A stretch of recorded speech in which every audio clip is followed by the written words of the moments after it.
Warning: the case you're about to hear was recovered from the restricted British Museum archive. Its contents have never been authorised for public release. Proceed at your own discretion. The British Museum.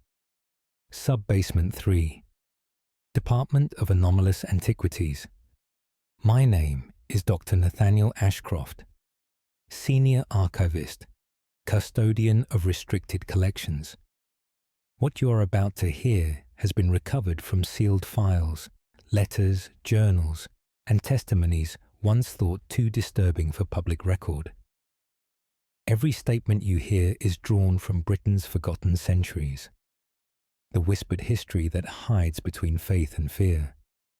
These are the National Occult Archives, filed, preserved, never closed. The following document was never intended for public release. Case file NOA 1587M. Classification: Testimony of Parish Clerk. Date of statement: 8th January 1587. Location: Ashridge Forest, Hertfordshire. Author: William Garrett. Parish Clerk of Little Gadsden. Testimony regarding the voice in Ashridge Wood, William Garrett. Do testify about events witnessed in Ashridge Forest on the night of 5th January last. My duties required I traverse the wood path to deliver records to the monastery before dawn. The moon gave sufficient light for safe passage through the ancient trees. At 4:30 of the morning, I heard singing from deep within the forest. The voice was that of a woman, clear and melodious, singing words I could not comprehend. I stopped to listen, thinking perhaps a traveller had lost her way. The singing continued for several minutes, never drawing closer nor fading distant. I called out, asking if assistance was needed. The singing ceased immediately. Silence fell upon the wood, complete and unnatural. No bird stirred, no wind moved through the branches.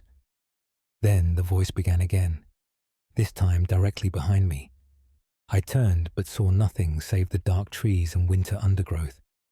The woman sang the same melody, each word precise, though in no language I recognized. My heart quickened as I realized the voice had moved without footstep or sound of passage.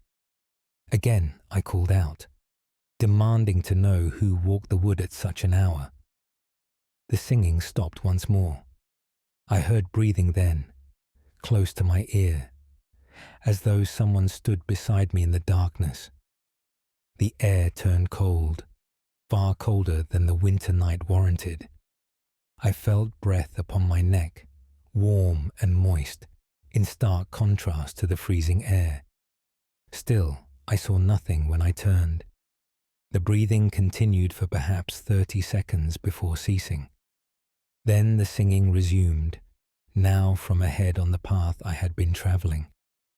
I confess I ran then, abandoning dignity in favour of swift departure. The voice followed me through the trees, maintaining constant distance.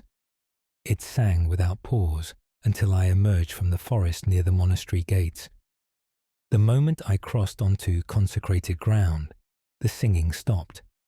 I delivered my records with trembling hands and waited for daylight before returning home.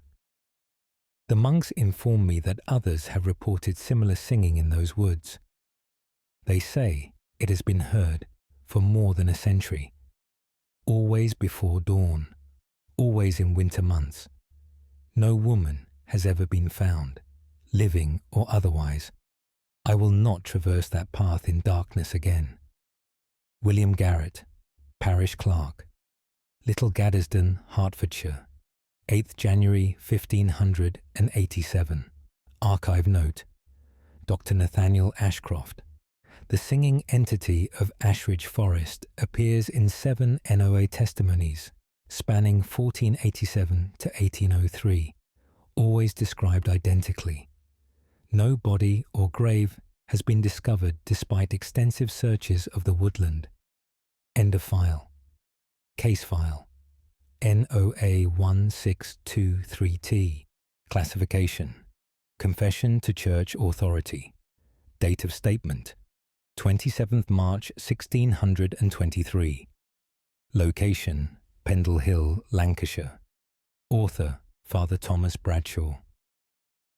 Rector of New Church Confession regarding events at Malkin Tower. Father Thomas Bradshaw. Do record my confession about what transpired at the ruined tower on Pendle Hill. My duty brought me to investigate reports of gatherings at the old Malkin structure. Local farmers spoke of lights seen through the broken windows after midnight. They heard chanting in voices that seemed both many and one. I climbed the hill on the night of 24th March with Bible and holy water. The tower stood black against the moonless sky, windows empty as skull sockets. As I approached, I heard the chanting the farmers had described. Multiple voices spoke in unison, reciting words in Latin. The words were a perversion of Holy Scripture, twisted into something obscene. I called out, demanding whoever occupied the ruin reveal themselves. The chanting stopped. Silence fell so complete I heard only my own heartbeat. Then a single voice spoke from within the tower. It said in perfect Latin, "We know what walks in your dreams, Thomas." The voice knew my name, though I had not spoken it. I felt my legs weaken as the voice continued speaking. It recited every sin I had committed, every dark thought I had harbored. Things I had confessed to no living soul poured from that hollow tower. The voice described my secret fears in intimate detail. It told me the exact manner in which I would leave this world. I fled then, stumbling down the hillside in blind terror. Behind me, laughter echoed from the tower, not one voice but dozens. They laughed in perfect synchronization, a sound that chilled my very soul. The laughter followed me all the way to the village edge before finally ceasing. I have not returned to that accursed place. The farmers report the lights and chanting continue each night. Whatever dwells in Malkin Tower knows things no earthly being should know. I fear my soul has been marked by that encounter. Each night since, I wake at the exact hour I heard that voice. In the darkness of my chamber, I sometimes hear whispers in Latin. They speak words I dare not translate or acknowledge. I pray for deliverance but fear I am already claimed. Father Thomas Bradshaw, Rector, New Church, Lancashire, 27th March, 1623. Archive note: Dr. Nathaniel Ashcroft, Father Bradshaw's records end abruptly 3 months after this confession. Church archives note only that he departed his living unexpectedly. No record exists of where he went or what became of him. End of file. Case file NOA1741K. Classification: Medical record. Date of statement: 14 September 1741. Location: St. Bartholomew's Hospital, London. Author: Dr. Edmund Hartley, physician. Record of patient Margaret Ashton. I, Dr. Edmund Hartley, do record the peculiar case of Miss Margaret Ashton. Admitted 10th September. The patient arrived at hospital in a state of profound distress and confusion. Her family reported she had not slept for 6 consecutive nights. Miss Ashton claimed something stood at the foot of her bed each night, watching her. Initial examination revealed no physical ailment to explain her condition. I prescribed laudanum to ensure rest and observed her sleeping that first night. At precisely 3 o'clock in the morning, Miss Ashton began to scream. She sat upright in bed, eyes open but unseeing, pointing at the corner of the room.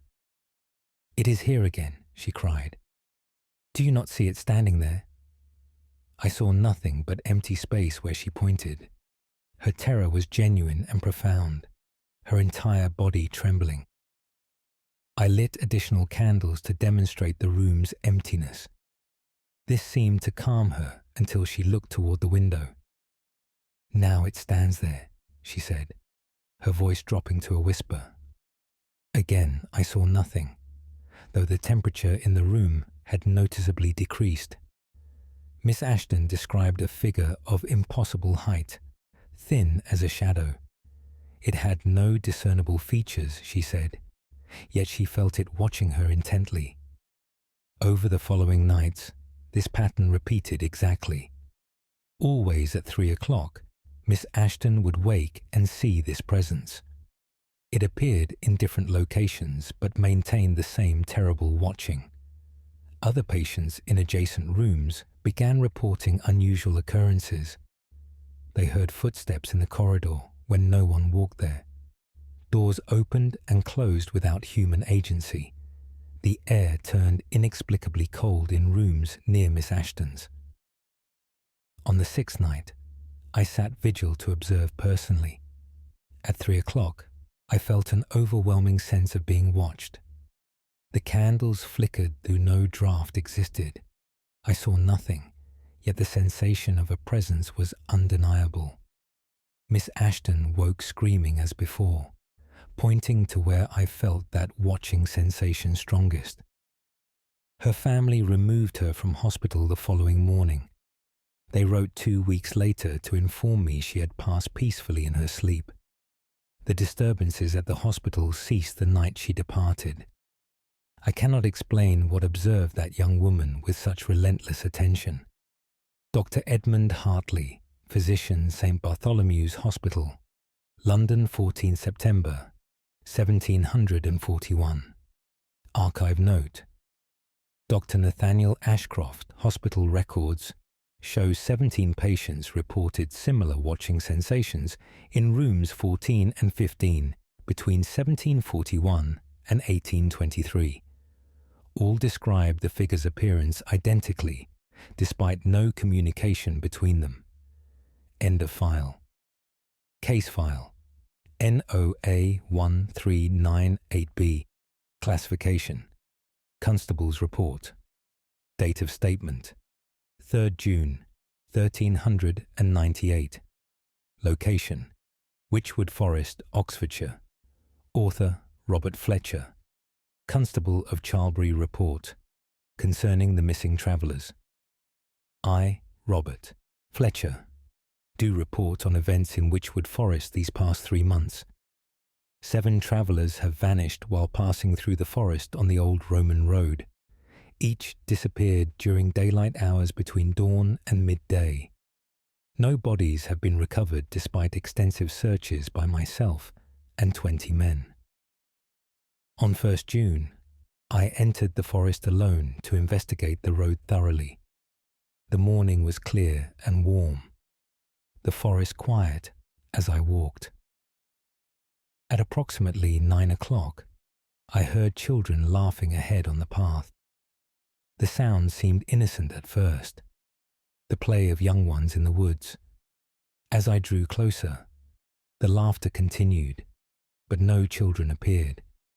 I called out, thinking them hidden among the trees. The laughter stopped immediately. Then it began again, this time behind me on the path I had just travelled. I turned and saw nothing, yet heard the children clearly. Their laughter had changed, becoming somehow wrong. It maintained the pitch and rhythm of childish play, but carried a quality of malice. I walked toward the sound, determined to locate its source.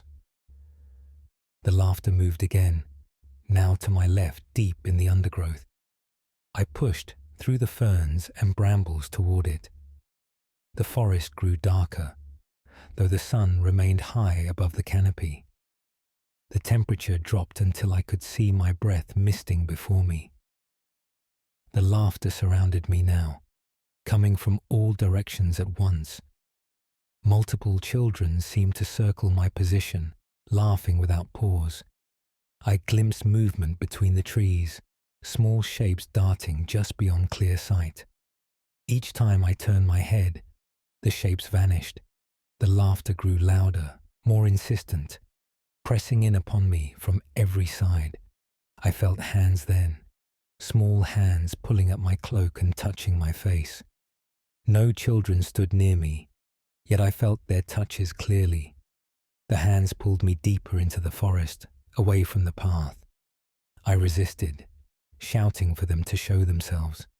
The laughter turned to whispers, children's voices speaking words I could not comprehend. They seemed to be calling me to follow them somewhere. With great effort, I broke free and ran back toward the Roman road. The laughter followed but ceased when I reached the path. I will not enter that section of forest again. Whatever took those 7 travellers remains in Witchwood, calling others to join them. Robert Fletcher, Constable Charlbury, Oxfordshire, 3rd June, 1398. Archive note, Dr. Nathaniel Ashcroft, Witchwood Forest. Records document similar vanishings every few decades from 1298 to 1857, totaling 43 unexplained disappearances. All occurred on the same mile-long section of Roman Road. End of file. Case file NOA 1559D. Classification. Monastery record. Date of statement 19th November 1559. Location Fountains Abbey, North Yorkshire. Author Brother Sebastian Thorne, scribe. Account of Brother Philip's affliction. Why, Brother Sebastian Thorne, do record the troubling events concerning Brother Philip Durant. Brother Philip served as keeper of the Abbey Library for 12 years without incident. 3 weeks passed, he began speaking in his sleep. His chamber neighbour, Brother Matthew, reported hearing Latin prayers at odd hours. When questioned, Brother Philip claimed no memory of nocturnal prayers. The following week, his condition worsened considerably. During Matins, Brother Philip began speaking, while the abbot delivered his sermon. The words were Latin, but not of Holy Scripture. He said, Pater noster qui non es in caelis, sanctificatur nomen tuum. Our Father, who art not in heaven, hallowed be thy name. The abbot commanded silence, but Brother Philip continued. His voice had changed, becoming deeper and carrying an unnatural resonance. 4 brothers were required to remove him from the chapel. Even as they carried him, he continued reciting perverted prayers. In his cell, Brother Philip demonstrated no awareness of his actions. He wept, claiming he had no control over the words that emerged. The abbot performed prayers of protection over him. For 2 days, Brother Philip remained silent and appeared recovered. On the 3rd day, he entered the library alone during none. Brother William found him there an hour later. Brother Philip sat at his desk with ink and parchment before him. He was writing at tremendous speed, his hand moving across the page without pause. Brother William approached and saw the text was entirely in Latin. It was a dialogue between 2 voices, questions and answers. One voice asked about the locations of hidden things in the abbey. The other voice answered with precise details. When Brother William touched Brother Philip's shoulder, he looked up. His eyes were entirely black, no white visible at all. Brother William fled to summon the abbot. When they returned with holy water and scripture, Brother Philip sat motionless. His eyes had returned to normal. The parchment before him contained 17 pages of that terrible dialogue. Brother Philip claimed no memory of writing it. The abbot ordered the pages burned and placed Brother Philip under constant watch. Last night, Brother Philip escaped his watchers. We found him at dawn in the crypt beneath the chapel. He stood before the sealed tomb of Abbot Richard, dead these 300 years. Brother Philip was speaking again in that deep, resonant voice. He said in Latin, "The seal weakens and the door opens wide." We pulled him from the crypt and bound him for his own protection. He fights against his restraints, speaking continuously in Latin. The words pour from him without pause or need for breath. I fear what has taken hold of our brother will not release him willingly. Brother Sebastian Thorne, Scribe Fountains Abbey, North Yorkshire. 19th November, 1559. Archive note: Dr. Nathaniel Ashcroft, Brother Philip Durant, disappeared from the Abbey Infirmary on December 3rd, 1559. The sealed crypt mentioned in this account was found opened from within. No record exists of what happened to Brother Philip.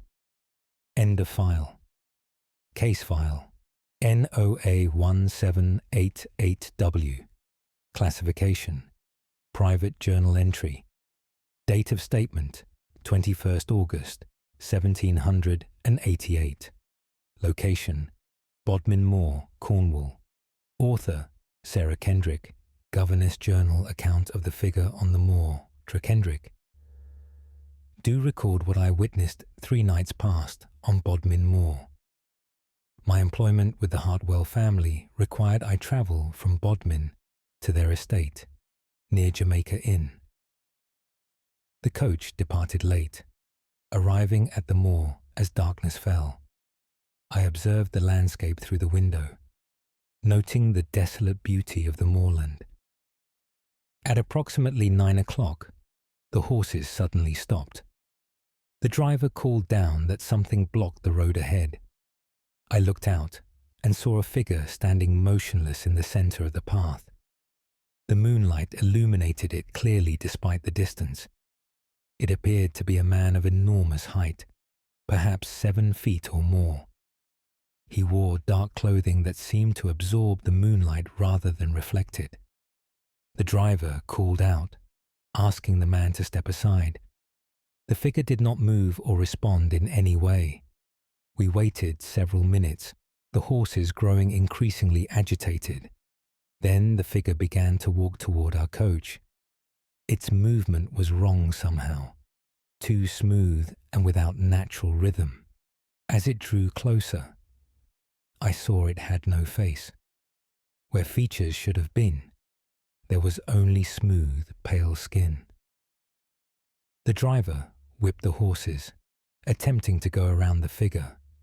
The figure moved with impossible speed to block our path again.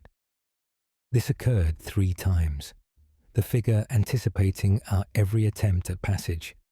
The horses screamed in terror, nearly overturning the coach. I heard the driver praying aloud, his voice shaking. The faceless figure stood directly beside my window. Though it had no eyes, I felt its attention fixed upon me with terrible intensity. It raised one hand and placed it flat against the glass. The window frosted over instantly, ice spreading from where its palm touched. The temperature inside the coach dropped until I could see my breath. Then the figure turned and walked off the road into the moor. It moved across the rough ground without stumbling, gliding rather than walking. We watched it disappear into the darkness, heading toward distant standing stones. The driver refused to continue for another quarter hour, ensuring the thing had truly gone. When we finally proceeded, the ice on my window did not melt. It remained frozen solid despite the warm August night. The impression of that hand is still visible in the frost pattern. I have asked others in the district about such figures on the moor.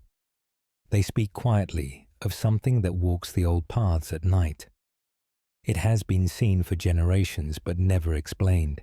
Those who encounter it are advised to wait until it departs. No one attempts to pass it or engage with it directly. I understand why after my experience. The memory of that eyeless attention still disturbs my sleep. Sarah Kendrick, Governess Bodmin, Cornwall, 21st August, 1788. Archive note: Dr. Nathaniel Ashcroft. The faceless figure of Bodmin Moor appears in 22 Noah testimonies between 1566 and 1891. All witnesses describe identical appearance and behaviour. The standing stones mentioned lie near ancient burial sites never fully excavated. End of file. Case file. NOA 1432H. Classification. Physician's notes. Date of statement. 7th February 1432. Location. Norwich, Norfolk. Author. Master John Blackwood. Physician. Notes regarding the sleeping sickness. I, Master John Blackwood, do record the peculiar illness affecting 3 households in the parish of St. Stephen. The sickness began in the home of Thomas Wright, merchant, on 1st February. His daughter Elizabeth, aged 14 years, fell asleep during morning prayers. She could not be wakened despite all efforts of her family and myself. Her breathing remained steady and her pulse strong, yet she would not rouse.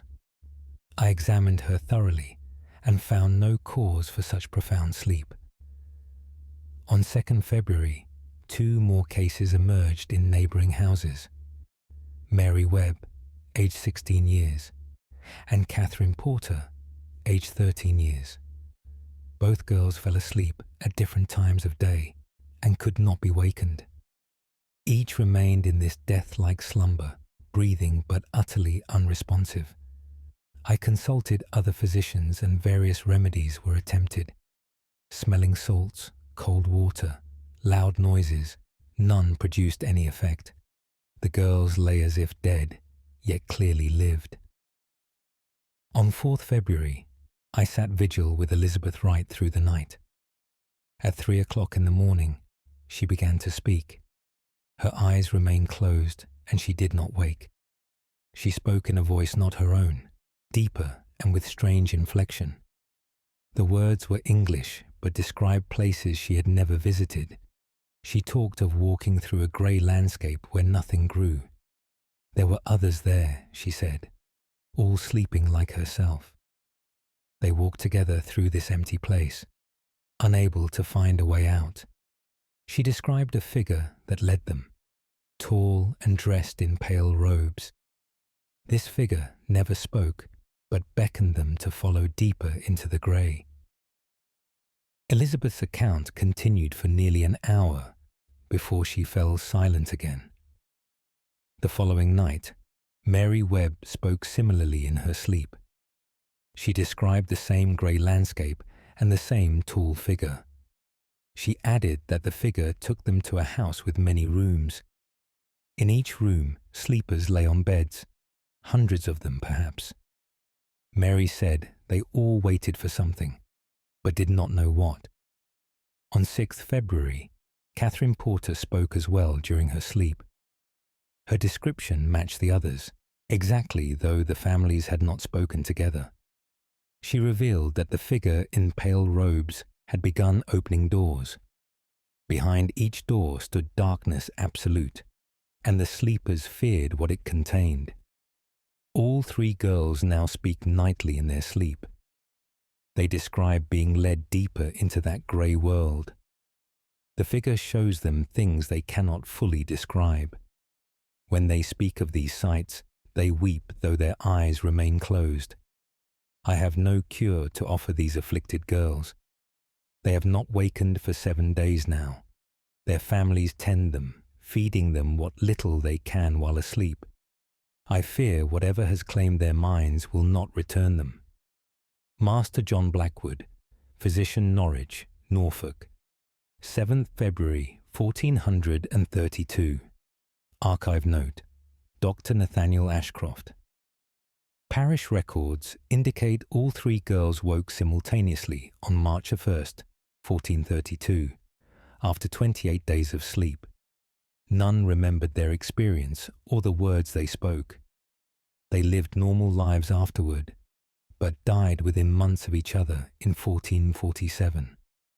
End of file. Case file NOA1677P. Classification: Ship's log entry.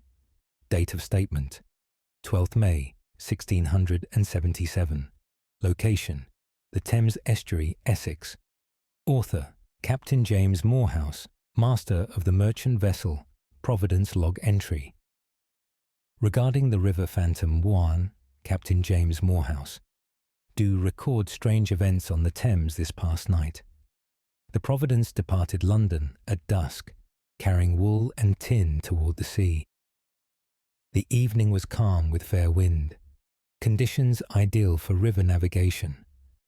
At approximately 10 o'clock, we passed Gravesend and entered the estuary. The fog rolled in suddenly, thicker than any I have witnessed in 20 years at sea.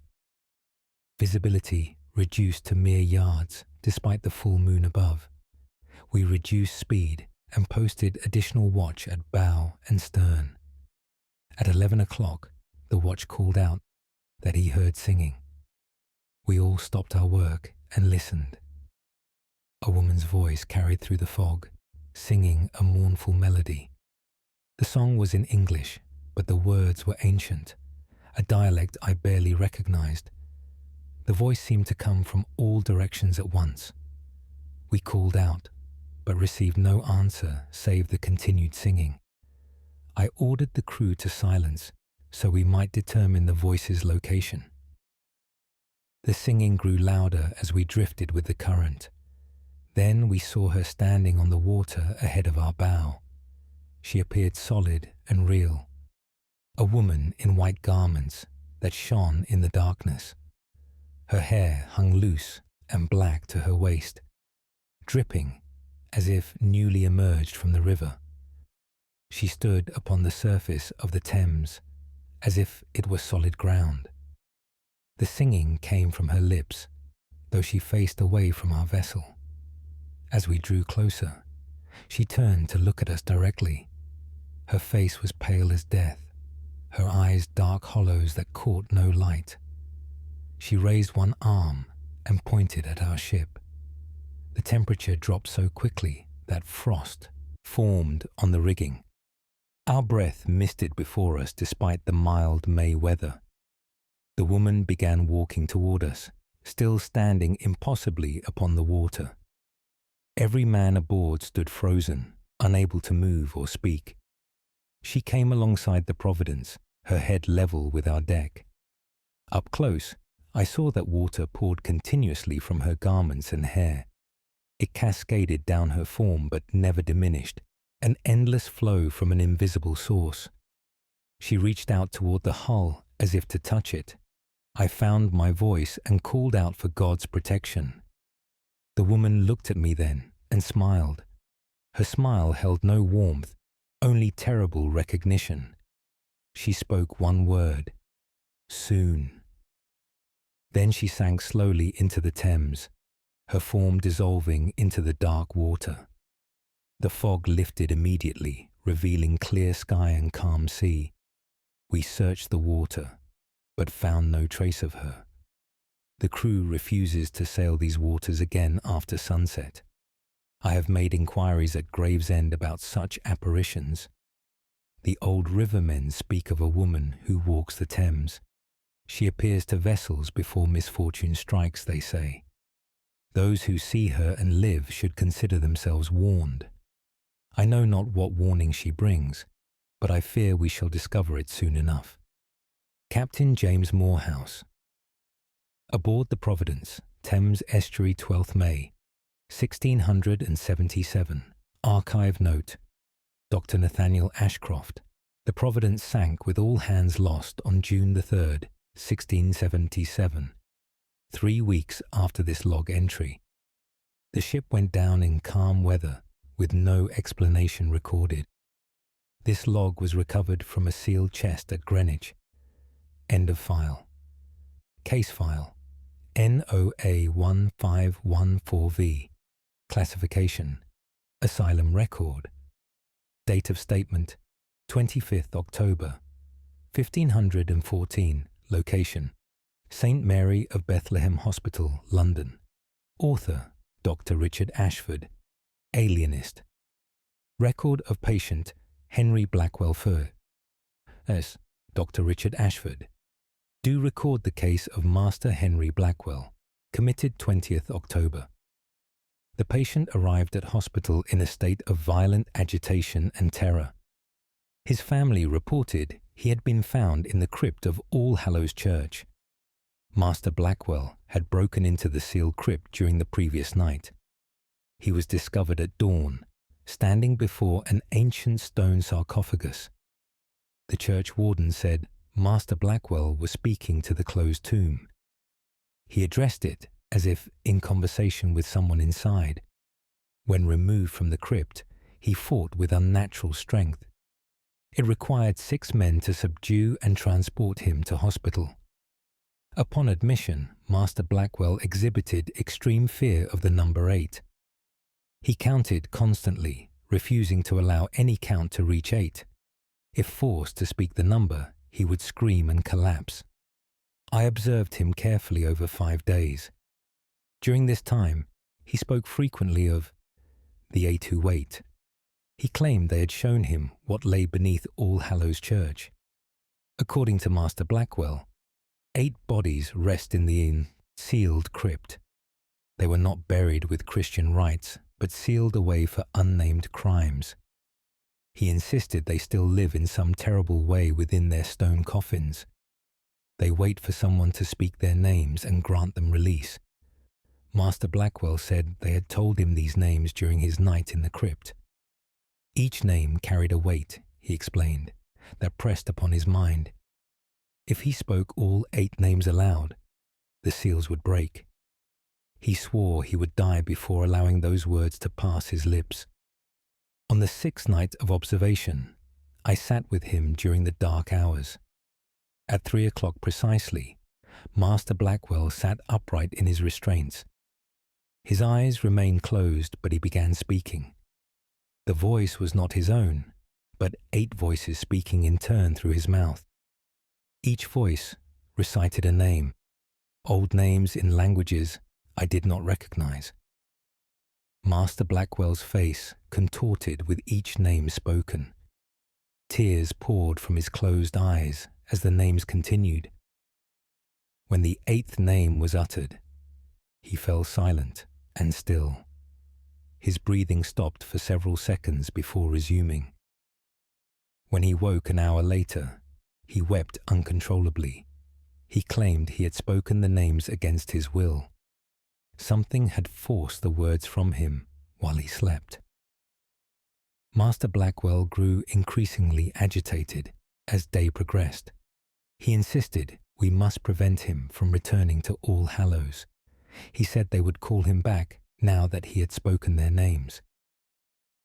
That night, Master Blackwell managed to break his leather restraints. He was found the next morning at All Hallows Church. The door to the crypt stood open, though it had been locked and sealed. Master Blackwell sat among the ancient sarcophagi, all 8 lids pushed aside. The coffins were empty. Master Blackwell spoke not a word when we returned him to hospital. He has remained in complete silence since. He sits motionless in his cell, staring at nothing. But I observe that he counts silently on his fingers. Over and over, he counts to 7, then stops. He never reaches 8. Dr. Richard Ashford, alienist, St. Mary of Bethlehem Hospital, London, 25th October, 1514. Archive note. Dr. Nathaniel Ashcroft. Church records confirm 8 bodies were sealed in All Hallows Crypt in 1287 after conviction for unnamed heretical practices.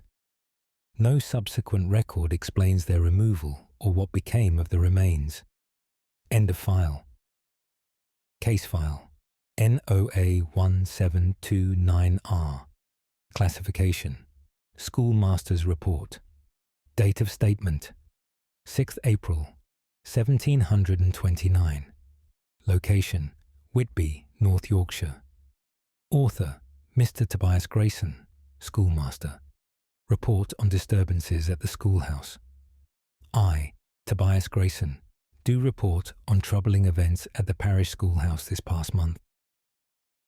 The disturbances began on 8th March during evening lessons. We heard knocking from within the walls, rhythmic and insistent. The sound moved along the north wall of the classroom, following some unseen progression. I investigated but found no cause for the noise. The knocking continued intermittently for 3 evenings. On 11th March, one of my pupils, young Thomas Avery, asked who walked upstairs. I informed him no one occupied the upper floor during lessons.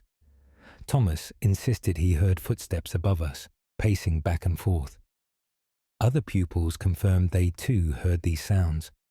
I climbed to the upper floor and found it empty and undisturbed. Yet as I stood there, I heard the footsteps myself. They walked directly above my position, though I occupied the highest floor. The sound came from the attic space beneath the roof. I fetched a ladder and entered the attic. The space was empty, save for dust and old furniture. As I examined the area, the footsteps began again. They walked beside me, heavy and deliberate, yet nothing corporeal made them. I observed the dust on the floor remained undisturbed, despite the clear sound of boots upon wood. I descended hastily and locked the attic access. The footsteps continued above the classroom for the remainder of the week. On 15th March, the situation worsened considerably. During morning lessons, we heard a child crying from inside the walls. The sound was heartbreaking, desperate sobs that seemed to echo through the entire building. I ordered the pupils to remain calm while I searched. The crying moved as I searched, always just beyond the wall I examined. It led me finally to a section of wall in the southeast corner. The crying seemed to emanate from directly within the plaster. I placed my palm against the wall and felt it vibrate with the force of those sobs. Then a small hand pressed against the inside of the wall, meeting my palm. I felt it clearly through the plaster, tiny fingers against my own. The crying stopped immediately. I pulled my hand away in shock. The impression of that small hand remained visible in the wall, pushing outward from within. We abandoned lessons for the day. I consulted with the parish priest about blessing the schoolhouse. He arrived the following day to perform the ceremony. As he entered the building, every window shattered simultaneously. Glass exploded outward onto the street, though no force struck the panes. The priest completed his blessing despite this occurrence. For 2 days, the building remained quiet. On 19th March, the events resumed with greater intensity. The knocking became pounding, violent strikes that shook the entire structure. The footsteps multiplied until it sounded as though dozens walked above us. The crying child was joined by others, a chorus of weeping from within every wall. We saw shadows move across the floor, though nothing cast them. Objects fell from shelves without being touched. My desk moved across the room while I watched, scraping loudly against the floorboards. I have closed the school until these disturbances cease. The building has stood for 60 years without incident. I can find no record of any tragedy associated with the structure.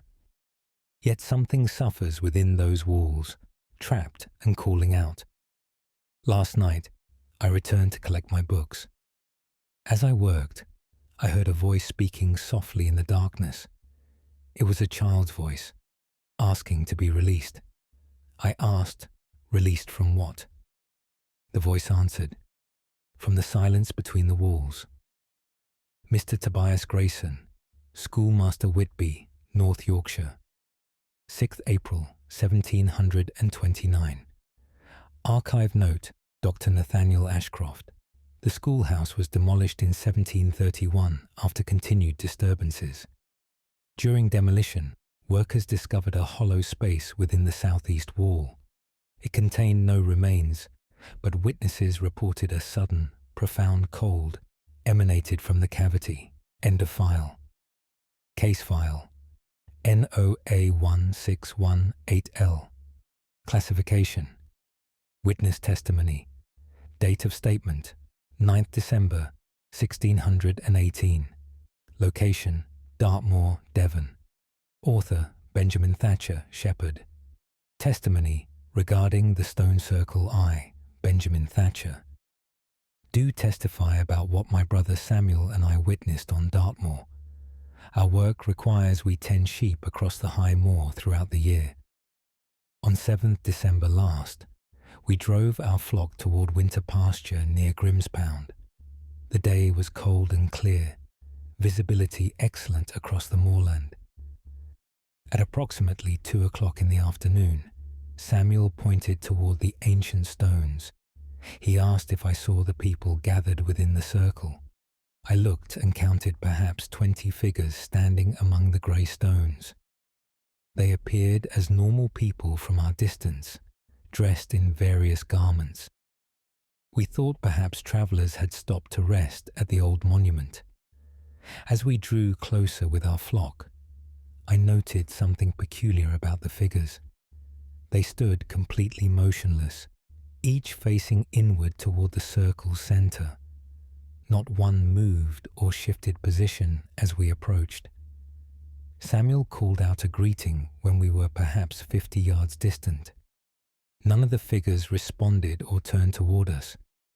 We walked to within 20 yards before we realized their true nature. They were not living people, but something wearing human form. Each figure was grey as the stones themselves, as if carved from the same granite. Yet they appeared to be flesh, not stone, their surfaces having the texture of skin. They wore clothing from many different centuries, some ancient beyond recognition. All stood in perfect silence, facing that central point. Samuel and I stopped, uncertain whether to proceed. Then one of the figures turned its head to look at us. The movement was slow and deliberate, inhuman in its precision. Where its eyes should have been, there were only smooth grey surfaces. It raised one arm and pointed directly at Samuel. My brother cried out and fell to his knees. He said later that something had struck him like a physical blow. The other figures began turning then, all moving in that same terrible synchrony.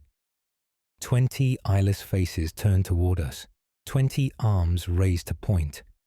I dragged Samuel to his feet and we ran.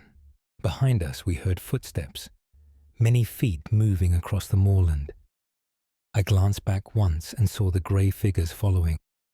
They moved with uncanny speed, gliding across the rough ground. Their arms remained raised, pointing at us as they pursued. We ran for nearly a mile before the sounds of pursuit ceased. When we dared look back, the figures had vanished. We returned to the stone circle the following day with 10 men from the village. The stones stood empty and silent, but we found footprints in the soft earth around the circle. Dozens of prints, all bare feet, all identical in size and shape. They led from the circle outward in every direction before simply ending. The prints did not fade or become unclear. They simply stopped as if whoever made them had ceased to exist. Samuel has not spoken since that day. He sits in his cottage and stares at nothing. When I mention the grey figures, he weeps silently. I will not cross that section of moor again. Whatever stands within those stones, whether we see them or not, should not be disturbed. Benjamin Thatcher, Shepherd Widecombe, Devon 9th, December 1618. Archive note. Dr. Nathaniel Ashcroft, Grimspound, Stone Circle figures appear in 11 NOA accounts between 1432 and 1867. Archaeological surveys have never explained why identical footprints appear periodically around the site, always leading nowhere. End of file. Case file NOA1496C. Classification: Coroner's Inquest Notes. Date of statement: 22nd July 1496. Location: Salisbury, Wiltshire. Author: Sir Edmund Waverley. Coroner Inquest. Notes for the late Margaret Hewitt III. As Sir Edmund Waverley. Do record findings regarding the passing of Margaret Hewitt, spinster. Mistress Hewitt was discovered on 20th July in her cottage on Market Street. She had been deceased for approximately 2 days when neighbours found her. The cause appeared natural, she having reached 63 years of age. However, the circumstances of discovery warrant documentation. Mistress Hewitt's neighbour, Alice Corbett, reported hearing screaming from the cottage on the night of 18th July. The screams continued for nearly an hour, but ceased before Mistress Corbett could summon help. She assumed Mistress Hewitt had suffered a nightmare and settled back to sleep. When Mistress Hewitt failed to appear the following day, concern grew. Neighbours entered the cottage on the afternoon of 20th of July. They found Mistress Hewitt in her bed, having passed peacefully in her sleep. But the condition of the room disturbed those who discovered her. Every piece of furniture had been moved from its customary position. The table stood against the far wall, chairs piled atop one another in the corner. Her wardrobe had been dragged to block the doorway from inside. Pictures had been torn from the walls and stacked face down on the floor. The looking-glass was covered with a blanket despite the summer heat. Most peculiar were the markings found throughout the chamber. Words had been written on every surface in what appeared to be soot from the fireplace. The same phrase repeated hundreds of times: "Do not look at it." The words covered the walls, the floor, even the ceiling above the bed. They were written on furniture, on windows, on every available surface. Mistress Hewitt's hands were black with soot, her fingernails broken from frantic writing. Neighbours reported Mistress Hewitt had seemed troubled in recent weeks. She claimed something watched her from the corner of her chamber each night.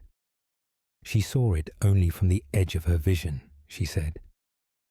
When she turned to look directly, nothing was there, but she felt its attention upon her constantly. Several neighbours confirmed visiting her cottage days before her passing. All reported an uncomfortable sensation while inside. They felt watched despite being alone with Mistress Hewitt. The air in the cottage seemed unusually heavy and cold.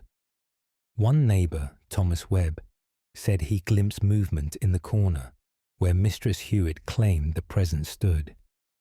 He saw nothing clear, only a darkness that seemed denser than natural shadow. After Mistress Hewitt's discovery, neighbours attempted to clean the cottage for resale. The writing proved impossible to remove despite vigorous scrubbing. The words seemed to have stained the very wood and plaster. Moreover, those who spent time in the cottage reported that uncomfortable sensation of observation. Several workers refused to continue cleaning after the first day. The cottage has remained empty since Mistress Hewitt's passing. Those who pass it report occasionally seeing movement through the windows. The movement always occurs in that same corner, where Mistress Hewitt claimed something watched. I conclude that Mistress Hewitt passed naturally, but in a state of extreme mental distress. What caused that distress remains unexplained. Sir Edmund Waverley, Coroner, Salisbury, Wiltshire. 22nd July 1496. Archive note: Dr. Nathaniel Ashcroft. The cottage remained vacant until demolished in 1623. Subsequent structures on the site have never retained tenants for longer than 6 months. Current residents report that same corner remains inexplicably cold regardless of season. End of file. Case file. NOA1753. N. Classification. Prison Officer's Report. Date of statement. 16th January 1753. Location, Newgate Prison, London. Author, Mr. Joshua Whitmore. Principal Turnkey Report on Cell 14. Joshua Whitmore. Do report on troubling events concerning Cell 14 in the East Wing. The cell has held prisoners without incident for the 20 years of my service. On 10th January, we placed a new prisoner in Cell 14. The man was Jonathan Priest, convicted of theft and awaiting transportation. Priest was quiet and gave no trouble upon admission. On the first night, he rang for assistance at approximately midnight. He claimed someone else occupied the cell with him, though he was confined alone. I inspected the cell personally and found no one but Priest. He insisted he heard breathing and felt another presence in the darkness. I attributed this to nerves and left him secured for the night. The following night, Priest's cries woke the entire wing. He screamed that something touched him while he slept. Again, I investigated and found the cell empty, save for the prisoner. On the third night, 3 guards heard strange sounds from Cell 14. We heard 2 voices in conversation, though only Priest remained within. One voice was Priest speaking normally. The other voice was deeper, responding to him in words we could not clearly distinguish. We entered the cell and found Priest cowering in the corner. He pointed to the opposite corner and said, "Do you not see it there?" We saw nothing but empty space. Priest described a figure standing in shadow, watching him constantly. It never moved or spoke directly to him, he claimed, but it responded to his thoughts as if reading his mind. Over the following days, other prisoners in adjacent cells reported disturbances. They heard tapping on the walls originating from Cell 14. They heard whispered conversations in the night. One prisoner swore he saw a shadow pass beneath Priest's cell door. The shadow moved against the light, he said, as if something blocked the gap from inside. On 14th January, I conducted another inspection of Cell 14. Priest appeared haggard, having clearly not slept for several nights. He begged to be moved to any other location in the prison. He said the presence in the cell had begun speaking to him directly. It told him things about other prisoners, secrets they had kept hidden. Priest recited these secrets to me, information he could not possibly have known. I verified several of these revelations with the prisoners mentioned. Each fact proved accurate despite Priest having no contact with these men. That evening, I agreed to move Priest to Cell 22. Within an hour of the cell being vacated, the disturbances increased dramatically.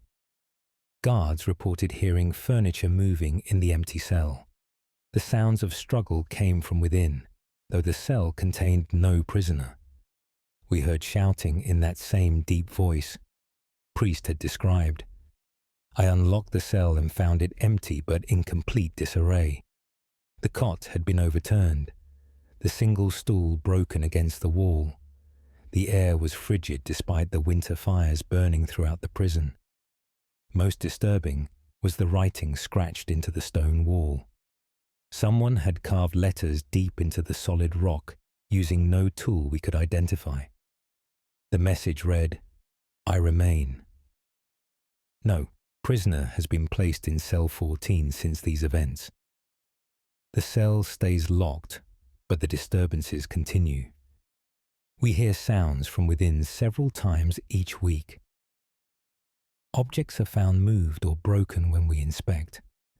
The writing on the wall grows longer, new words appearing though no one enters.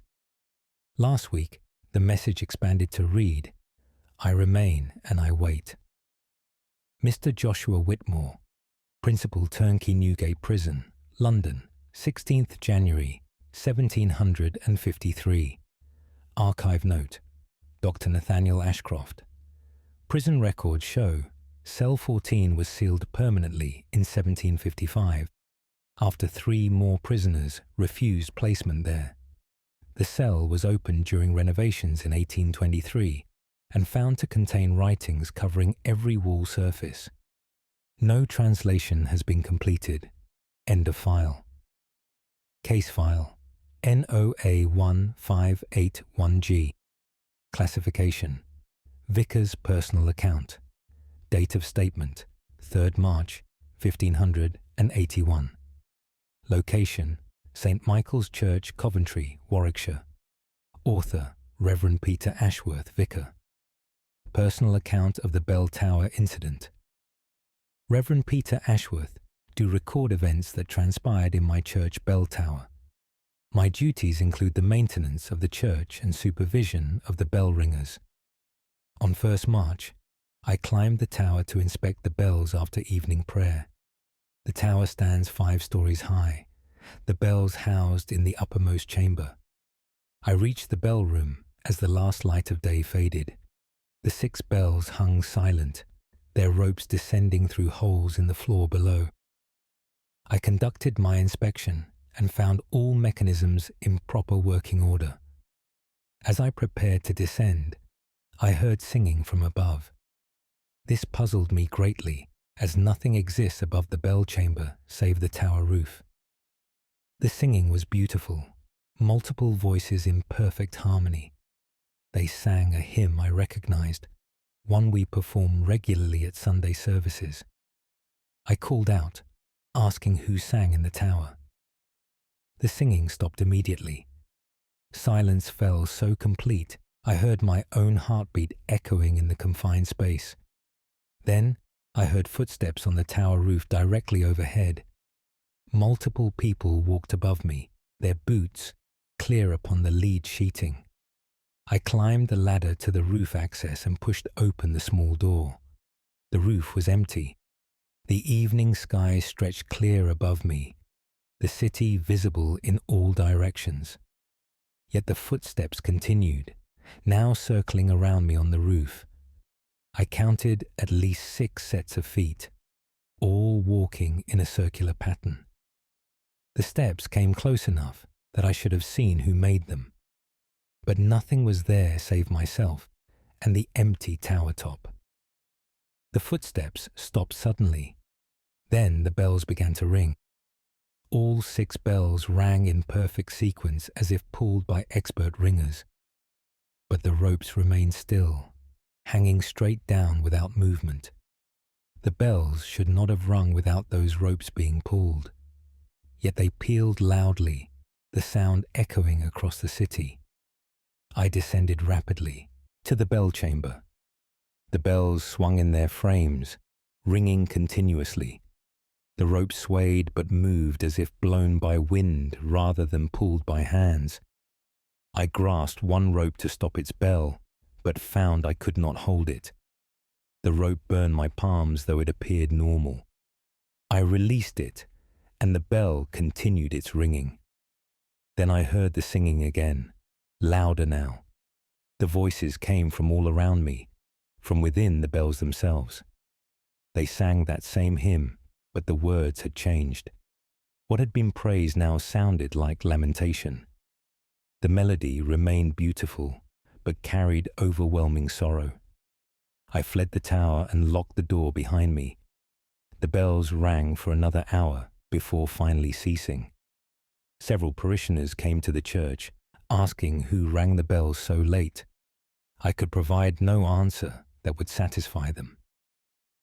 The following night, the bells rang again, at the same hour.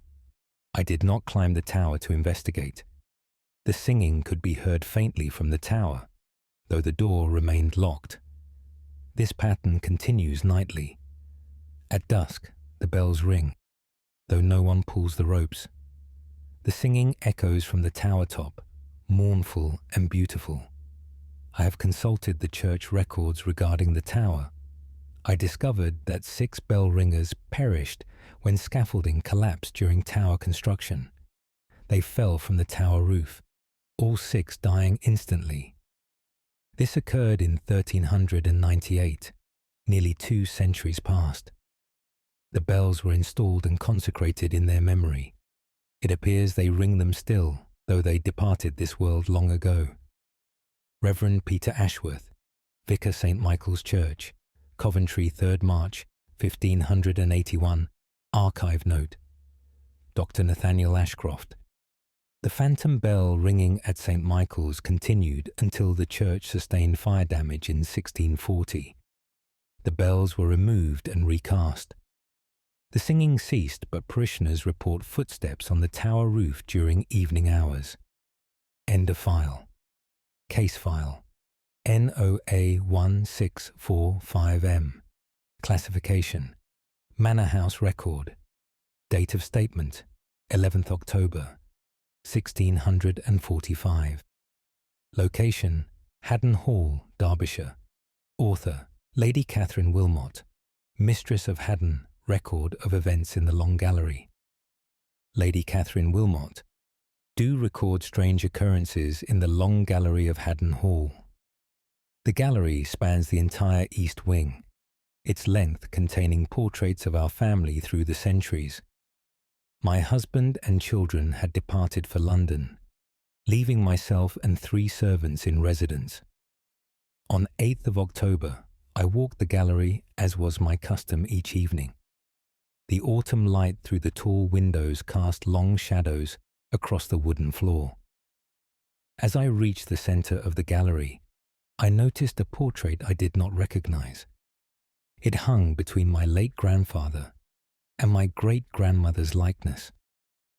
The painting depicted a young woman in white garments, her expression serene. I approached to examine it more closely. The paint appeared fresh, not aged like the surrounding portraits. The woman's eyes seemed to follow my movement, though I knew this was mere artistic trick. I summoned my housekeeper, Mistress Barnes, to inquire about the portrait's origin. She insisted no new painting had been hung in the gallery. We both stared at the portrait, which clearly existed despite her denial. Mistress Barnes grew pale and said the woman in the portrait resembled a former lady of Haddon. She had passed during childbirth in 1512, more than a century past. No portrait of her survived, or so the family records indicated. We left the gallery and I retired to my chambers troubled by this mystery. That night, I woke to the sound of someone walking in the long gallery above my room. The footsteps were light, as of a woman in soft shoes. They paced the length of the gallery repeatedly, back and forth without pause. I listened for perhaps an hour before silence returned. The following morning, I examined the gallery again. The mysterious portrait remained in its place. But now I noticed something had changed. The woman's position in the painting had altered. Where she had faced forward, she now stood in profile. Her hand, which had rested at her side, now pointed toward the far end of the gallery. I summoned my servants and we searched the gallery thoroughly. We found nothing to explain the portrait's appearance or its changing. That night, the footsteps returned. This time, they were joined by the sound of weeping. A woman's voice sobbed quietly as she walked the gallery above. The servants heard it as well, confirming I had not imagined the sounds. On 10th October, I entered the gallery at dawn. The portrait showed the woman in yet another position. She now faced away, walking toward the gallery's far end where her finger had pointed. I walked to that end and found an old door I had never noticed before. It was built into the paneling, cleverly disguised to blend with the wooden walls. I tried the handle and found it locked. Behind the door, I heard breathing. Someone stood just beyond that threshold, drawing steady, even breaths. I called out but received no answer. The breathing continued, close enough that I felt I might touch whoever stood there, if not for the locked door. I summoned a locksmith who forced the door open. Beyond lay a small chamber I had never known existed. It contained a single chair facing a window overlooking the gardens. Dust covered everything, indicating the room had been sealed for decades. But the chair was clean, as if recently occupied. On its seat lay a white handkerchief embroidered with the initials MW. My husband's family records show a Margaret Wilmot, who died in 1512. She was the young woman Mistress Barnes had identified in the portrait. The footsteps continue each night. The portrait remains in the gallery, though its position changes constantly. Sometimes the woman walks toward the hidden chamber, sometimes away. But she never leaves the canvas entirely. She paces within her painted world as her footsteps pace the gallery above my head. I have come to understand she walks still, searching for something in this house. Lady Catherine Wilmot, Haddon Hall, Derbyshire, 11th October, 1645. Archive note: Dr. Nathaniel Ashcroft. The portrait vanished from Haddon Hall in 1712, but reappeared during renovations in 1823. It now hangs in the gallery's centre. Museum curators cannot explain its changing appearance, or the fact that paint analysis dates it to the early 1500s. End of file. Case file NOA 147, 8S classification. Testimony of village blacksmith. Date of statement: 15th May, 1478. Location: Sherwood Forest, Nottinghamshire. Author: Robert Carpenter, blacksmith of Edwinstowe. Testimony regarding the crossroads encounter. Why, Robert Carpenter, do testify about events at the forest crossroads on 12th May last. My work required I travel to Mansfield to collect iron for the forge. I departed Edwinstowe before dawn, taking the old Roman road through Sherwood. The morning was fair, and I made good time through the ancient woodland. At the crossroads where four paths meet, I stopped to rest my horse. The sun had fully risen and light filtered green through the forest canopy. As I sat, I noticed a man standing at the centre where the four paths crossed. He wore the robes of a monk, black and hooded against the morning chill. I called out a greeting, thinking him a traveller like myself. The monk did not respond or turn toward me. He stood perfectly still, facing north along one of the paths. I approached closer and spoke again, asking if he required assistance. Still, he gave no acknowledgement of my presence. I came within 10 feet of him and stopped. Something about his stillness seemed profoundly wrong. No living person could stand so motionless without the slightest movement or sway.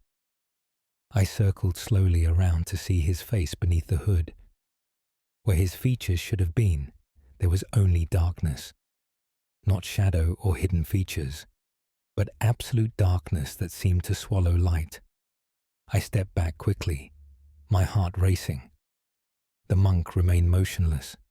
That terrible void beneath his hood pointed north. Then he raised one arm and pointed along the northern path. His hand was skeletal, bone showing white against the black sleeve. I heard him speak then, though his lipless mouth did not move. The voice came from all around me, echoing between the trees. He said in Latin, Mors ambulat hanc viam. Death walks this path. I understood the words, though I knew little Latin. They seemed to place themselves directly into my mind. The monk lowered his arm and turned slowly to point east. Again he spoke, Mors ambulat hanc viam. He turned south, then west, repeating the same phrase for each direction. Death walks this path, death walks this path, death walks this path. When he completed the circle, he turned that void beneath his hood toward me. I felt his attention fix upon me, though he had no eyes to see. The temperature dropped until frost formed on the grass at my feet. My breath misted in the suddenly frigid air. The monk raised both arms and spread them wide. He spoke once more. Omnes viae ducunt ad mortem. All paths lead to death. Then he simply vanished. One moment he stood before me. The next he was gone without trace. The warmth returned immediately, the frost melting from the grass. I mounted my horse and rode north toward Mansfield, despite his warning. The path seemed darker than before, the trees pressing close. I felt watched for the entire journey, though I saw nothing. That night in Mansfield, I learned that a merchant had been found dead on that northern path. He had passed peacefully while resting against a tree, no mark upon him. The discovery was made the previous evening, perhaps hours before my encounter. I returned home by a different route, avoiding the crossroads entirely. Others in the village speak of seeing the black monk at those crossroads. He appears when death has visited the forest, they say. He marks the paths where life has departed. I will not travel through that crossing again. Robert Carpenter, blacksmith, Edwinstowe, Nottinghamshire, 15th May, 1478. Archive note: Dr. Nathaniel Ashcroft. The Black Monk of Sherwood Crossroads appears in 14 Noah testimonies from 1387 to 1745. Each witness reports him marking paths where recent deaths occurred. Forest records confirm unexplained deaths, correlate precisely with reported sightings. End of file. Case file NOA 1716Q. Classification: Hospital Matron's Report. Date of statement: 28th February 1716. Location: St. Thomas's Hospital, London. Author: Mistress Eleanor Radcliffe, Senior Matron. Report on Ward 7. Disturbances why Mistress Eleanor Radcliffe. Do report on troubling events in Ward 7 this past week. The ward houses 12 beds for patients recovering from various ailments. On 21st February, we admitted a new patient, Samuel Wright, to bed number 4. Master Wright suffered from a fever contracted while working at the docks. His condition was serious, but not believed to be mortal. The first night passed without incident. On the second night, the patient in bed 3, Thomas Mills, rang urgently for assistance. He claimed someone stood beside Master Wright's bed, watching him sleep. I attended immediately, but found only Master Wright, sleeping fitfully with fever. Master Mills insisted he saw a tall figure in grey garments standing motionless beside bed 4. When I lit additional candles, the figure had vanished, he said. I attributed this to the dim light playing tricks and returned to my station. An hour later, the patient in bed 5, John Hartley, called out in alarm. He reported seeing the same grey figure, now standing at the foot of Master Wright's bed. I went again to investigate and found nothing unusual. Master Wright slept on, unaware of the disturbance his presence seemed to cause. Over the following nights, every patient in Ward 7 reported seeing this grey figure. It appeared only at night, always near Master Wright's bed. Some saw it standing beside him, others at the foot or head of his bed. One patient, Mary Webb, in bed 8, claimed the figure leaned over Master Wright. It appeared to be listening to his breathing, she said, counting each breath he took. The description remained consistent among all witnesses. A figure of unusual height, perhaps 7 feet, impossibly thin. It wore grey robes or garments that seemed to absorb the candlelight.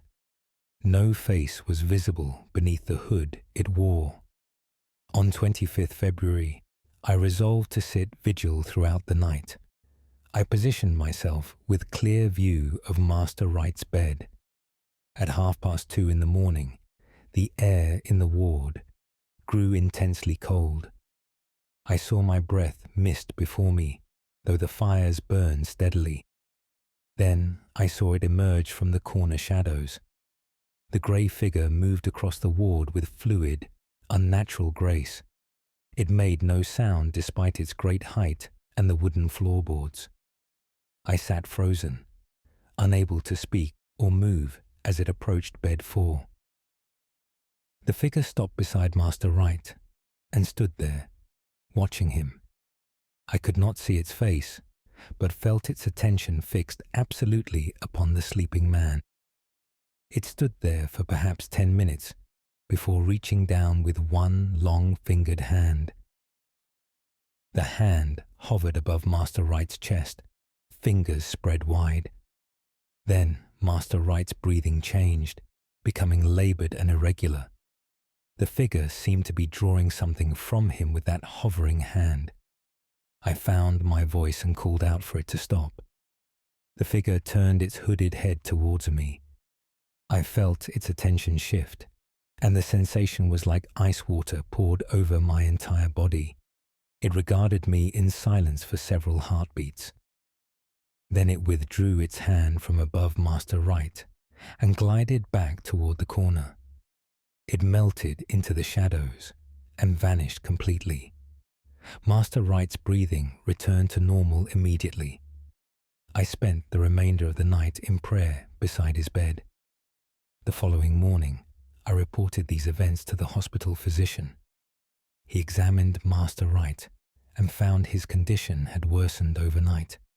The fever had intensified, and the man was now delirious. That night, the grey figure appeared again, at precisely 2:30. I watched it perform the same ritual, standing over Master Wright with a hand extended. This time I did not interrupt, fearing what might happen if I drew its attention again. Master Wright passed peacefully before dawn. The grey figure did not appear again after his death. Ward 7 has returned to normal, no further sightings reported. But I understand now what I witnessed. That grey figure comes to collect those who are marked for departure. It watches and waits, drawing them slowly toward that final threshold. Mistress Eleanor Radcliffe, Senior Matron, St. Thomas's Hospital, London, 28th February 1716. Archive note: Dr. Nathaniel Ashcroft, hospital records show the grey figure appeared in Ward 7 on 43 occasions between 1702 and 1854. Every patient it watched in this manner passed within 48 hours, regardless of initial prognosis. End of file. Case file. NOA 1592F classification. Testimony of Ship Chandler.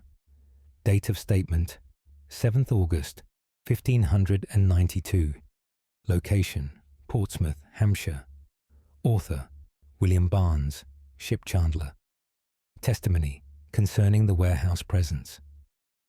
I, William Barnes, do testify about strange occurrences in my warehouse on the harbour. The building has stored ship supplies for 20 years without incident. On 1st August, I arrived at dawn to prepare goods for loading. Upon unlocking the main door, I found every barrel and crate had been moved. The entire inventory had been rearranged during the night. Items weighing hundreds of pounds sat in different positions. The arrangement followed no logical pattern I could discern. I questioned my workers, but all denied entering the warehouse after closing. The locks showed no sign of forcing. The building remained secure. That night, I resolved to discover who entered my property. I hid myself behind stacked barrels with clear view of the warehouse floor. Darkness fell, and I waited, fighting sleep as the hours passed. At midnight precisely, I heard movement from the far end of the building. Objects began sliding across the floor, moving slowly but deliberately. I lit my lantern and stood to observe. What I witnessed defied all natural explanation. Barrels rolled themselves across the wooden floor without being touched. Crates lifted into the air and floated to new positions. Ropes coiled and uncoiled without human agency. I stood paralyzed, watching this impossible rearrangement. Then I realized the objects were not moving randomly. They were being placed to form letters on the warehouse floor. As I watched, the barrels and crates spelled out words in their arrangement. The words read, "Leave this place." I called out, demanding to know who moved my goods. The movement stopped immediately. Silence fell over the warehouse, heavy and oppressive. Then, a single barrel at the far end rose 10 feet into the air. It hung suspended for several seconds before dropping to the floor. The impact shattered the barrel, spilling nails across the boards.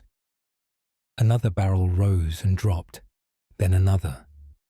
One by one, barrels launched themselves into the air and smashed down. The sound was deafening, echoing through the building. I ran for the door, but found it locked from inside. The key would not turn, though I had locked it myself from within. Behind me, the barrels continued their violent dance. Crates slammed against walls, ropes whipped through the air like living snakes. I pounded on the door, shouting for help. The warehouse workers lived too far away to hear my cries. Then everything stopped at once.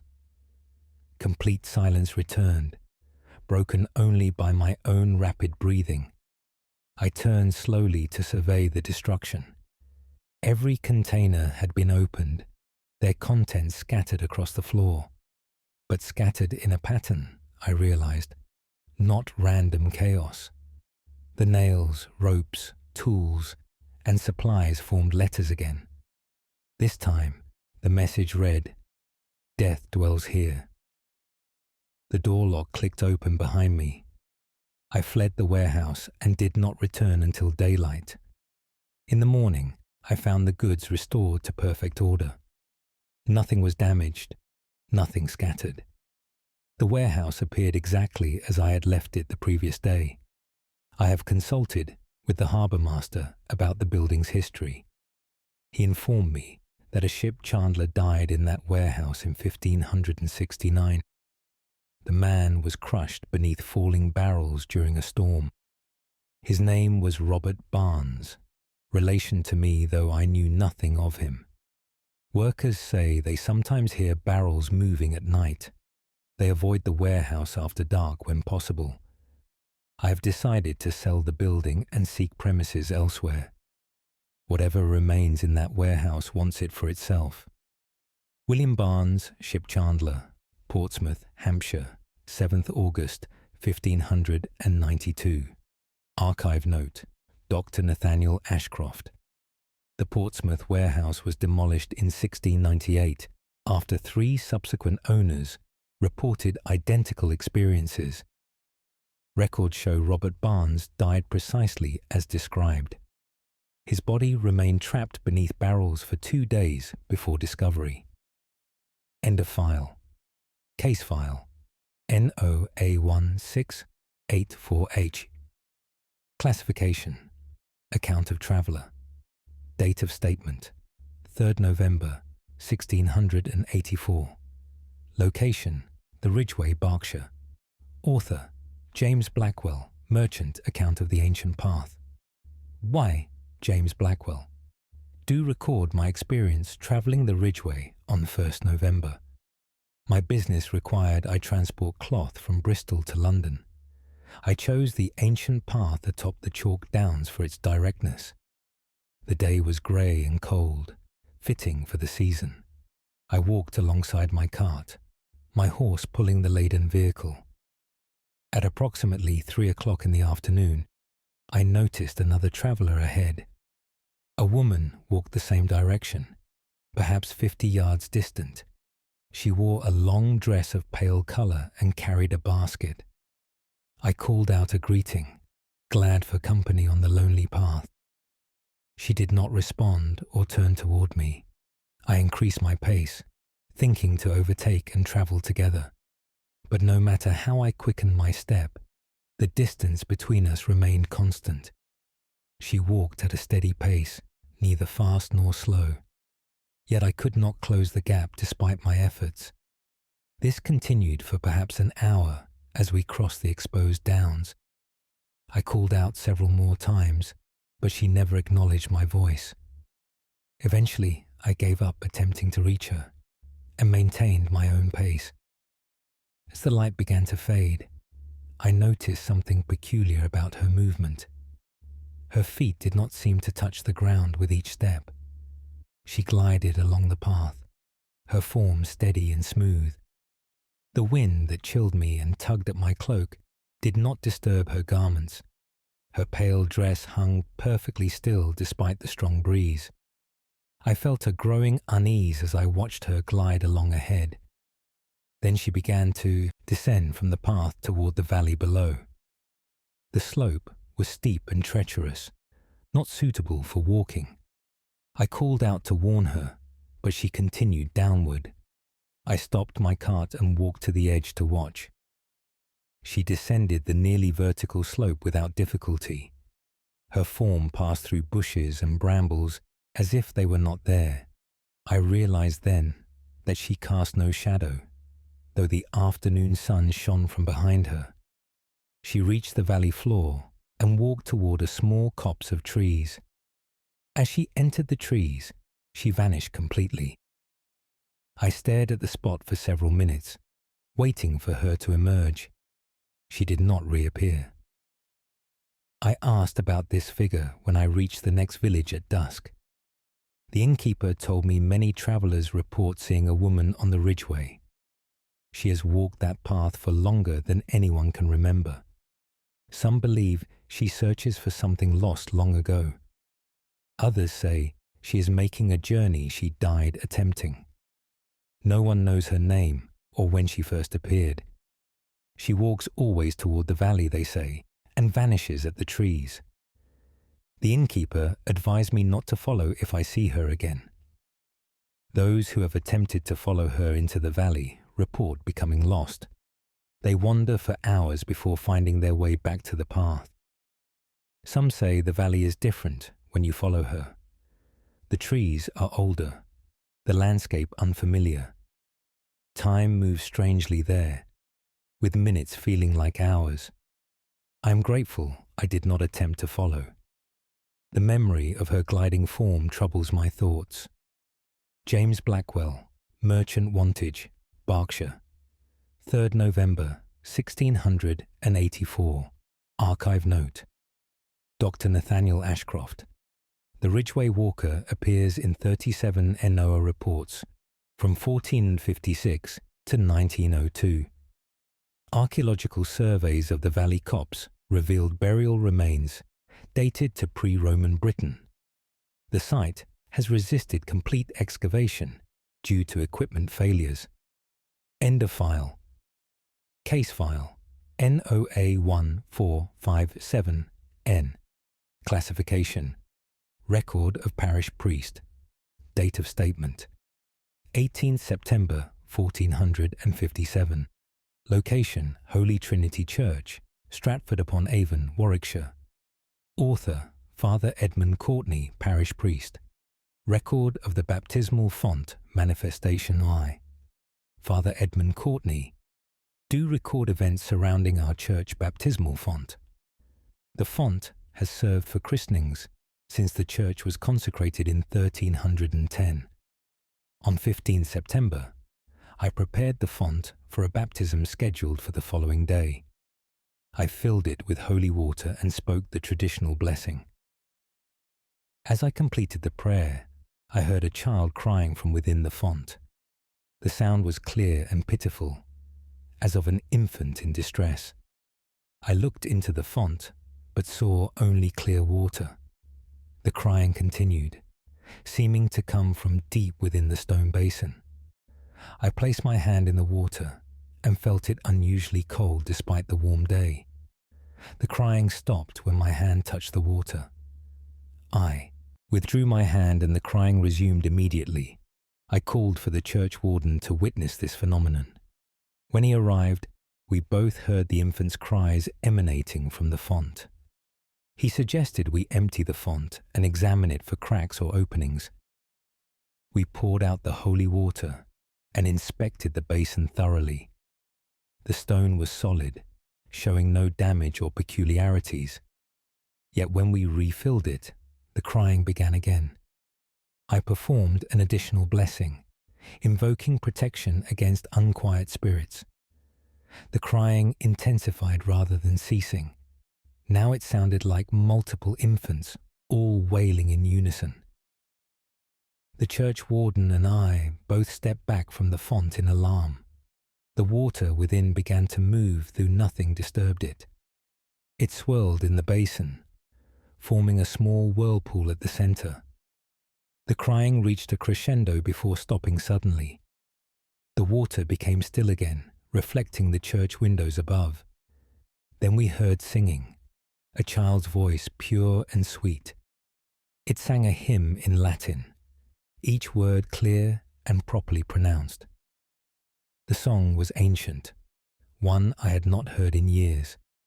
My grandmother had sung it when I was young, a prayer for unbaptized children. The singing continued for several minutes before fading gradually.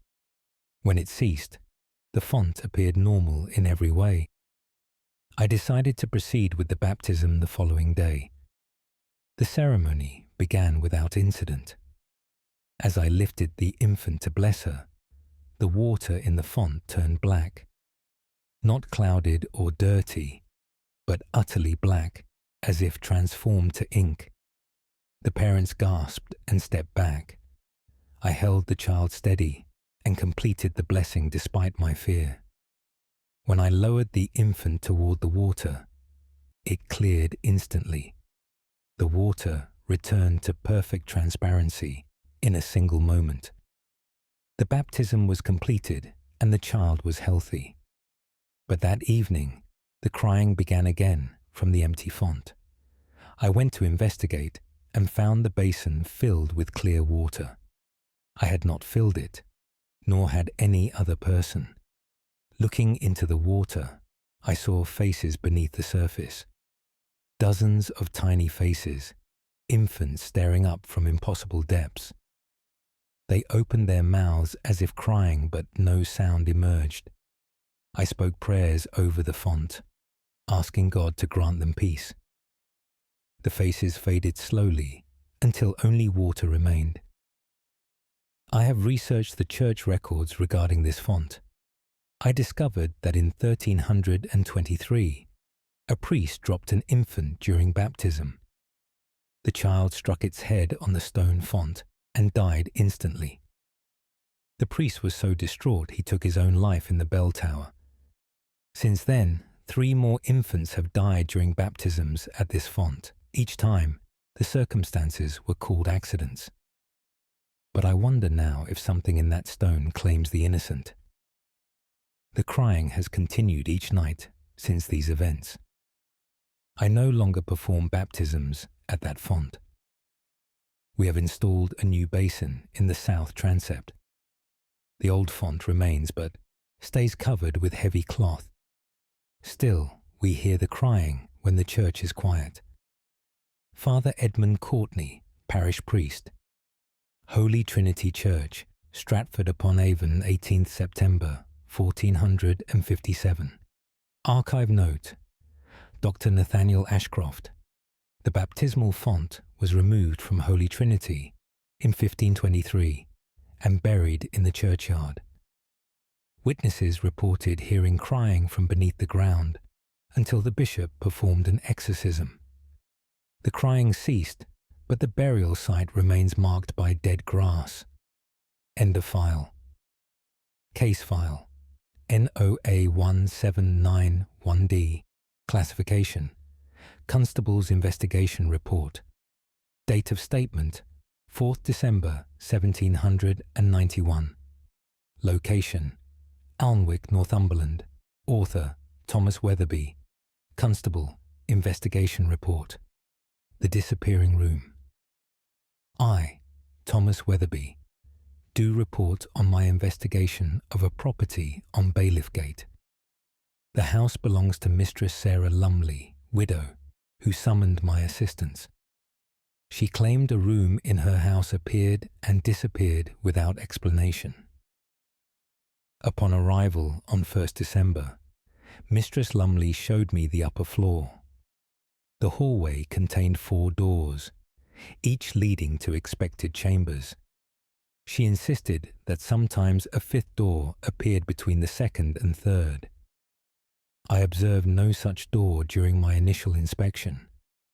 The wall between those doors was solid plaster, unbroken and undisturbed. Mistress Lumley became agitated, insisting the door had been there that morning. She had entered the room it revealed, she claimed, and found it disturbing.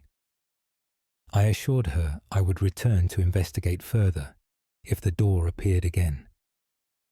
That evening, I received urgent summons to return to the property.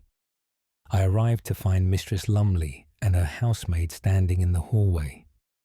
Between the 2nd and 3rd doors, a 4th door now stood. I examined it closely and found it solid and real. The door was older than the house itself, made of dark oak with iron fittings. No seam or edge indicated it had been installed recently. It appeared to have always been part of the wall. I tried the handle and found the door unlocked. I pushed it open to reveal a small chamber beyond. The room was perhaps 10 feet square with a single narrow window. It contained only a bed, a chair, and a small table. Everything was covered in thick dust that had not been disturbed for years. The air within was stale and cold despite the heated house. Most disturbing was what lay on the bed. A person's impression remained in the dusty coverlet. The outline was clear, as if someone had lain there and recently risen.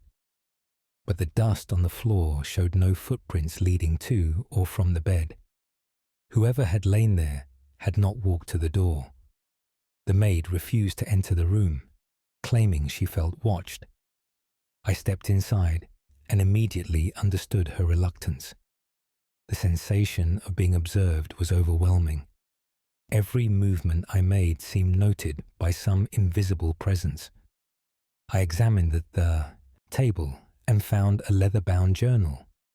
The pages were filled with entries dated in the late 1600s. The writer, a man named Robert Cuthbert, described his isolation in this room. He wrote of being placed here during plague times, sick with the disease. His family had sealed him in this chamber to prevent contagion spreading. The entries grew increasingly desperate as his strength failed. The final entry was dated March 27th, 1665. He wrote, "I hear them in the house below, laughing and alive. I remain here forgotten. When I close my eyes, I fear I shall not wake. But when I sleep, I dream I am still here, still waiting. Perhaps I shall wait forever." I showed this journal to Mistress Lumley. She confirmed that her house was built in 1650, but no plague room was mentioned in any property records. We left the chamber, and I closed the door behind us. I turned to examine the hallway and found the door had vanished. The wall between the 2nd and 3rd doors was solid plaster again. No sign of the door remained. No crack or seam indicated its presence. Mistress Lumley and her maid both witnessed its disappearance. I still held the journal in my hands, proof the room had existed. We waited in the hallway to see if the door would return. At precisely midnight, it appeared again in the same location. We watched as it simply materialized in the solid wall. One moment there was plaster, the next moment the old oak door stood there. I opened it again and found the room unchanged. The impression on the bed remained, the dust undisturbed. But now I noticed something new. The window that had been dark now showed daylight outside.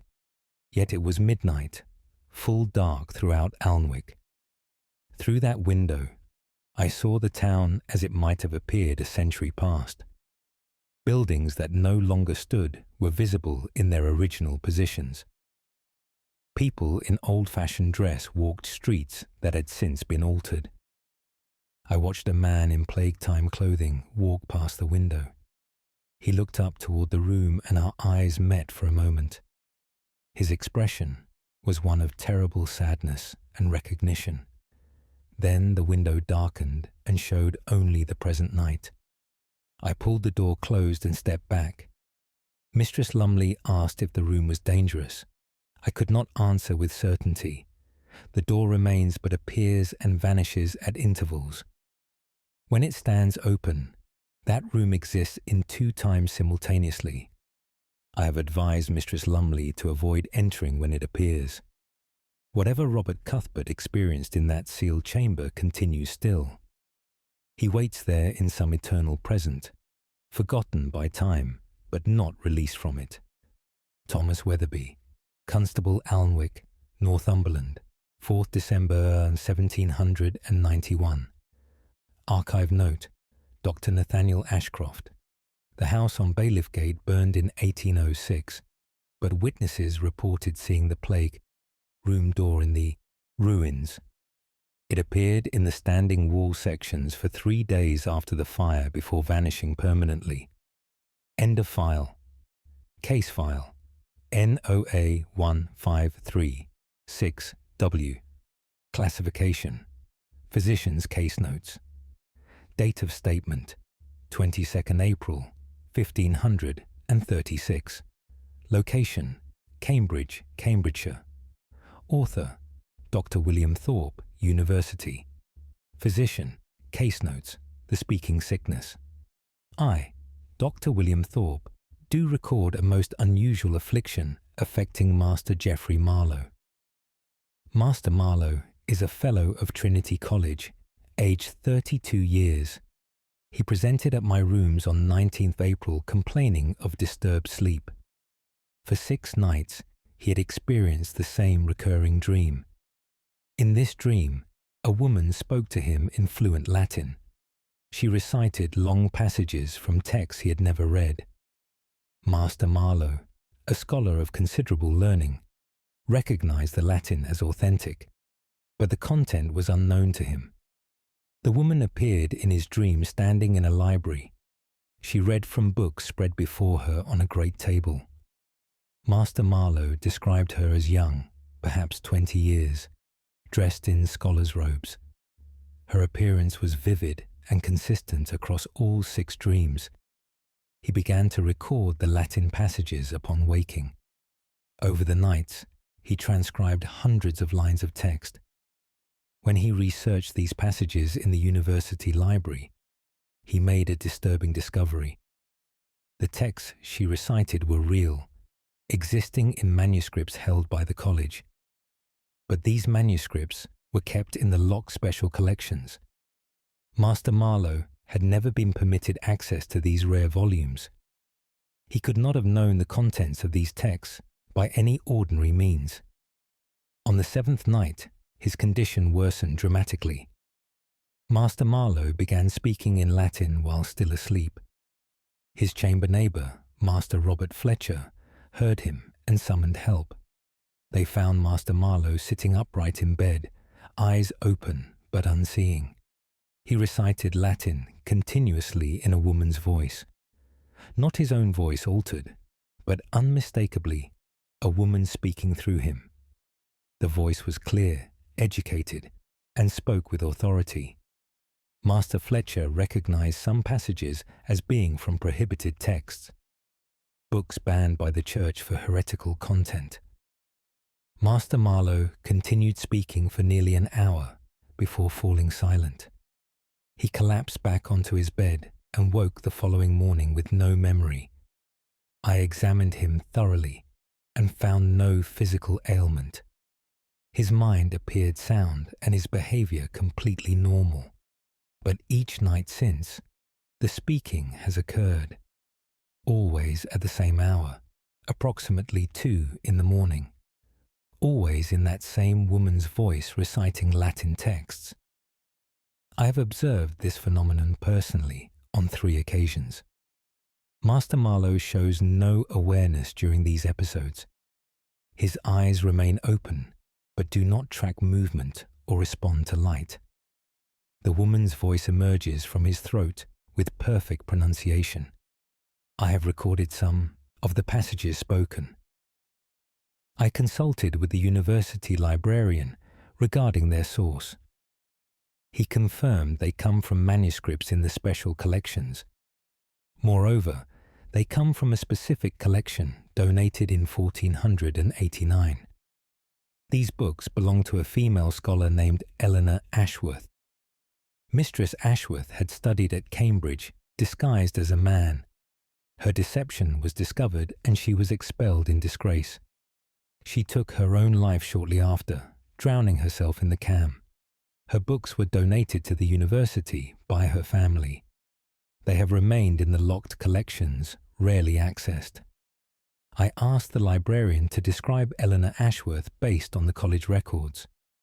His description matched exactly the woman Master Marlowe sees in his dreams. Young, dark-haired, of serious disposition and fierce intelligence. I informed Master Marlowe of this discovery. He became deeply disturbed, recognizing the implications. The woman using his voice to speak is Eleanor Ashworth. She recites the texts she mastered in life but can no longer read.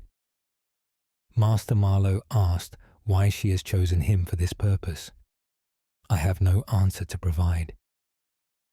Last night, the speaking continued for 3 hours without pause. Master Marlowe's voice grew hoarse, but the woman's words did not stop. She has begun speaking of her own life, describing her studies in Latin. She speaks of the injustice of her expulsion and the despair that followed. Master Marlowe woke this morning able to recall fragments of these confessions. He says he feels her presence constantly now, even during waking hours. She stands beside him, he claims, pointing at books and willing him to read them. I fear Master Marlowe has become a vessel for this scholar's unfinished work. Eleanor Ashworth continues her studies through him, speaking truths she never could in life. I know not how to release him from this condition. Dr. William Thorpe, University Physician, Cambridge, Cambridgeshire. 22nd April, 1536. Archive note.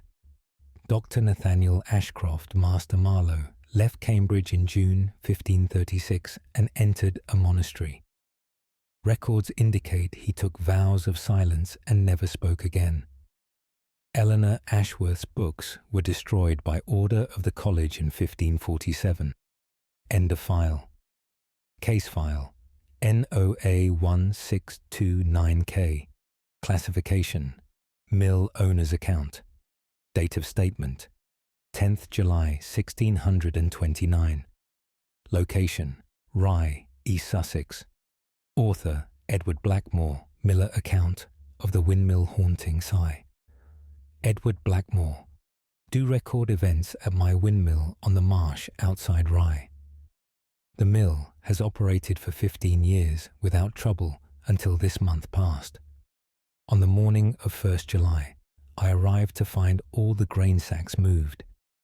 They had been stacked carefully against the north wall the previous evening. Now they lay scattered across the mill floor in no particular arrangement. I questioned my assistant, but he had not entered the mill since closing. The door remained locked, the building secure.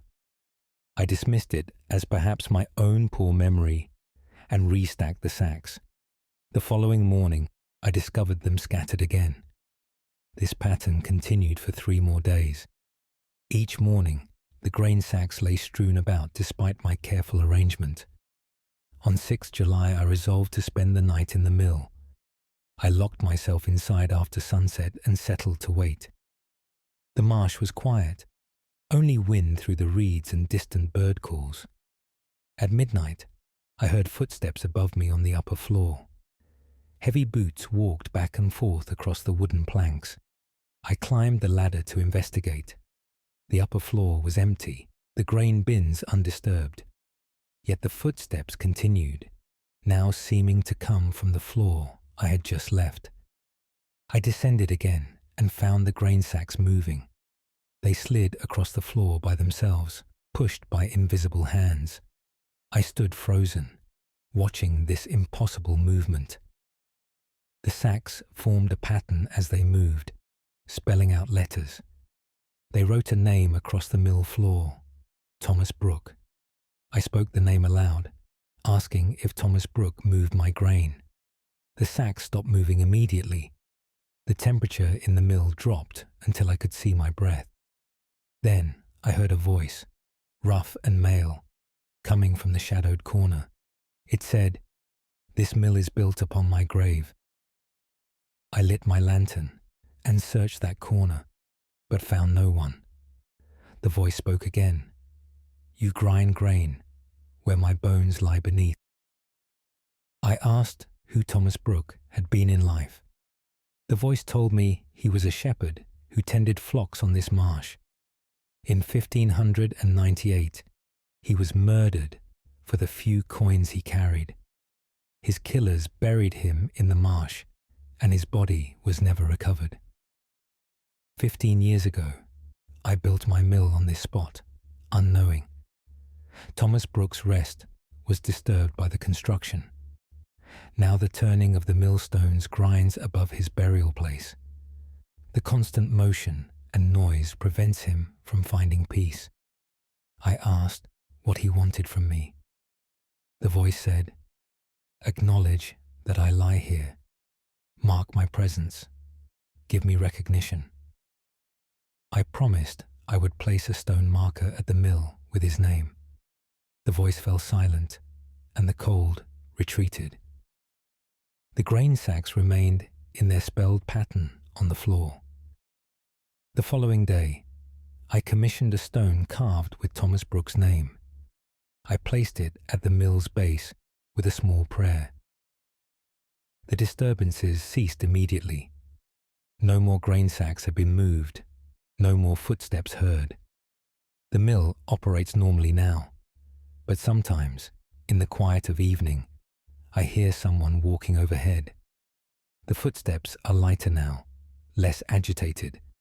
They sound almost peaceful, like someone simply passing time. I have grown accustomed to this presence.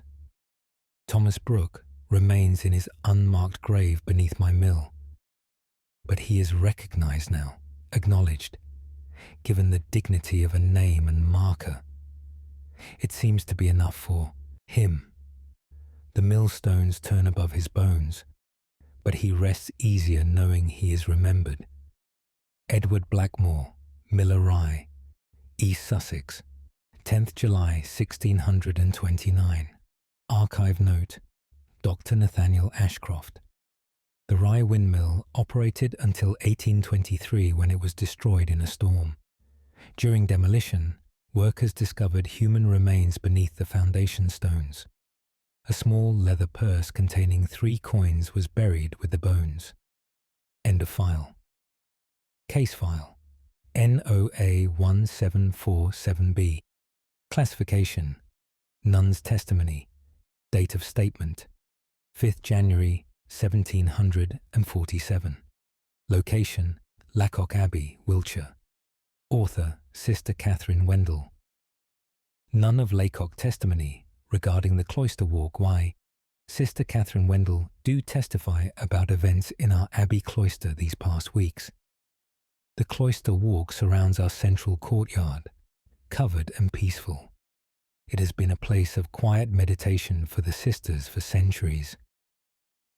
On 20th of December last, Sister Margaret reported seeing a procession in the cloister. She was crossing the courtyard at dusk when she observed figures walking the cloister path. There were perhaps 12 of them, all wearing our order's habit. They walked in single file, heads bowed, hands clasped in prayer. Sister Margaret recognized this as our traditional meditative walk, but she knew all the sisters were attending Vespers in the chapel at that hour. No one should have been in the cloister.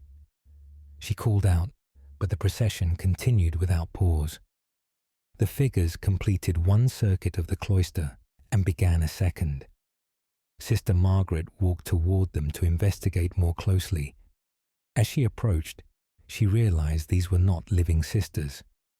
The figures were translucent, like shadows cast by invisible forms. She could see through them to the stone walls beyond, yet they moved with weight and purpose, their habits swaying naturally. Sister Margaret fled to the chapel and reported what she had witnessed. The abbess led several of us to the cloister to investigate.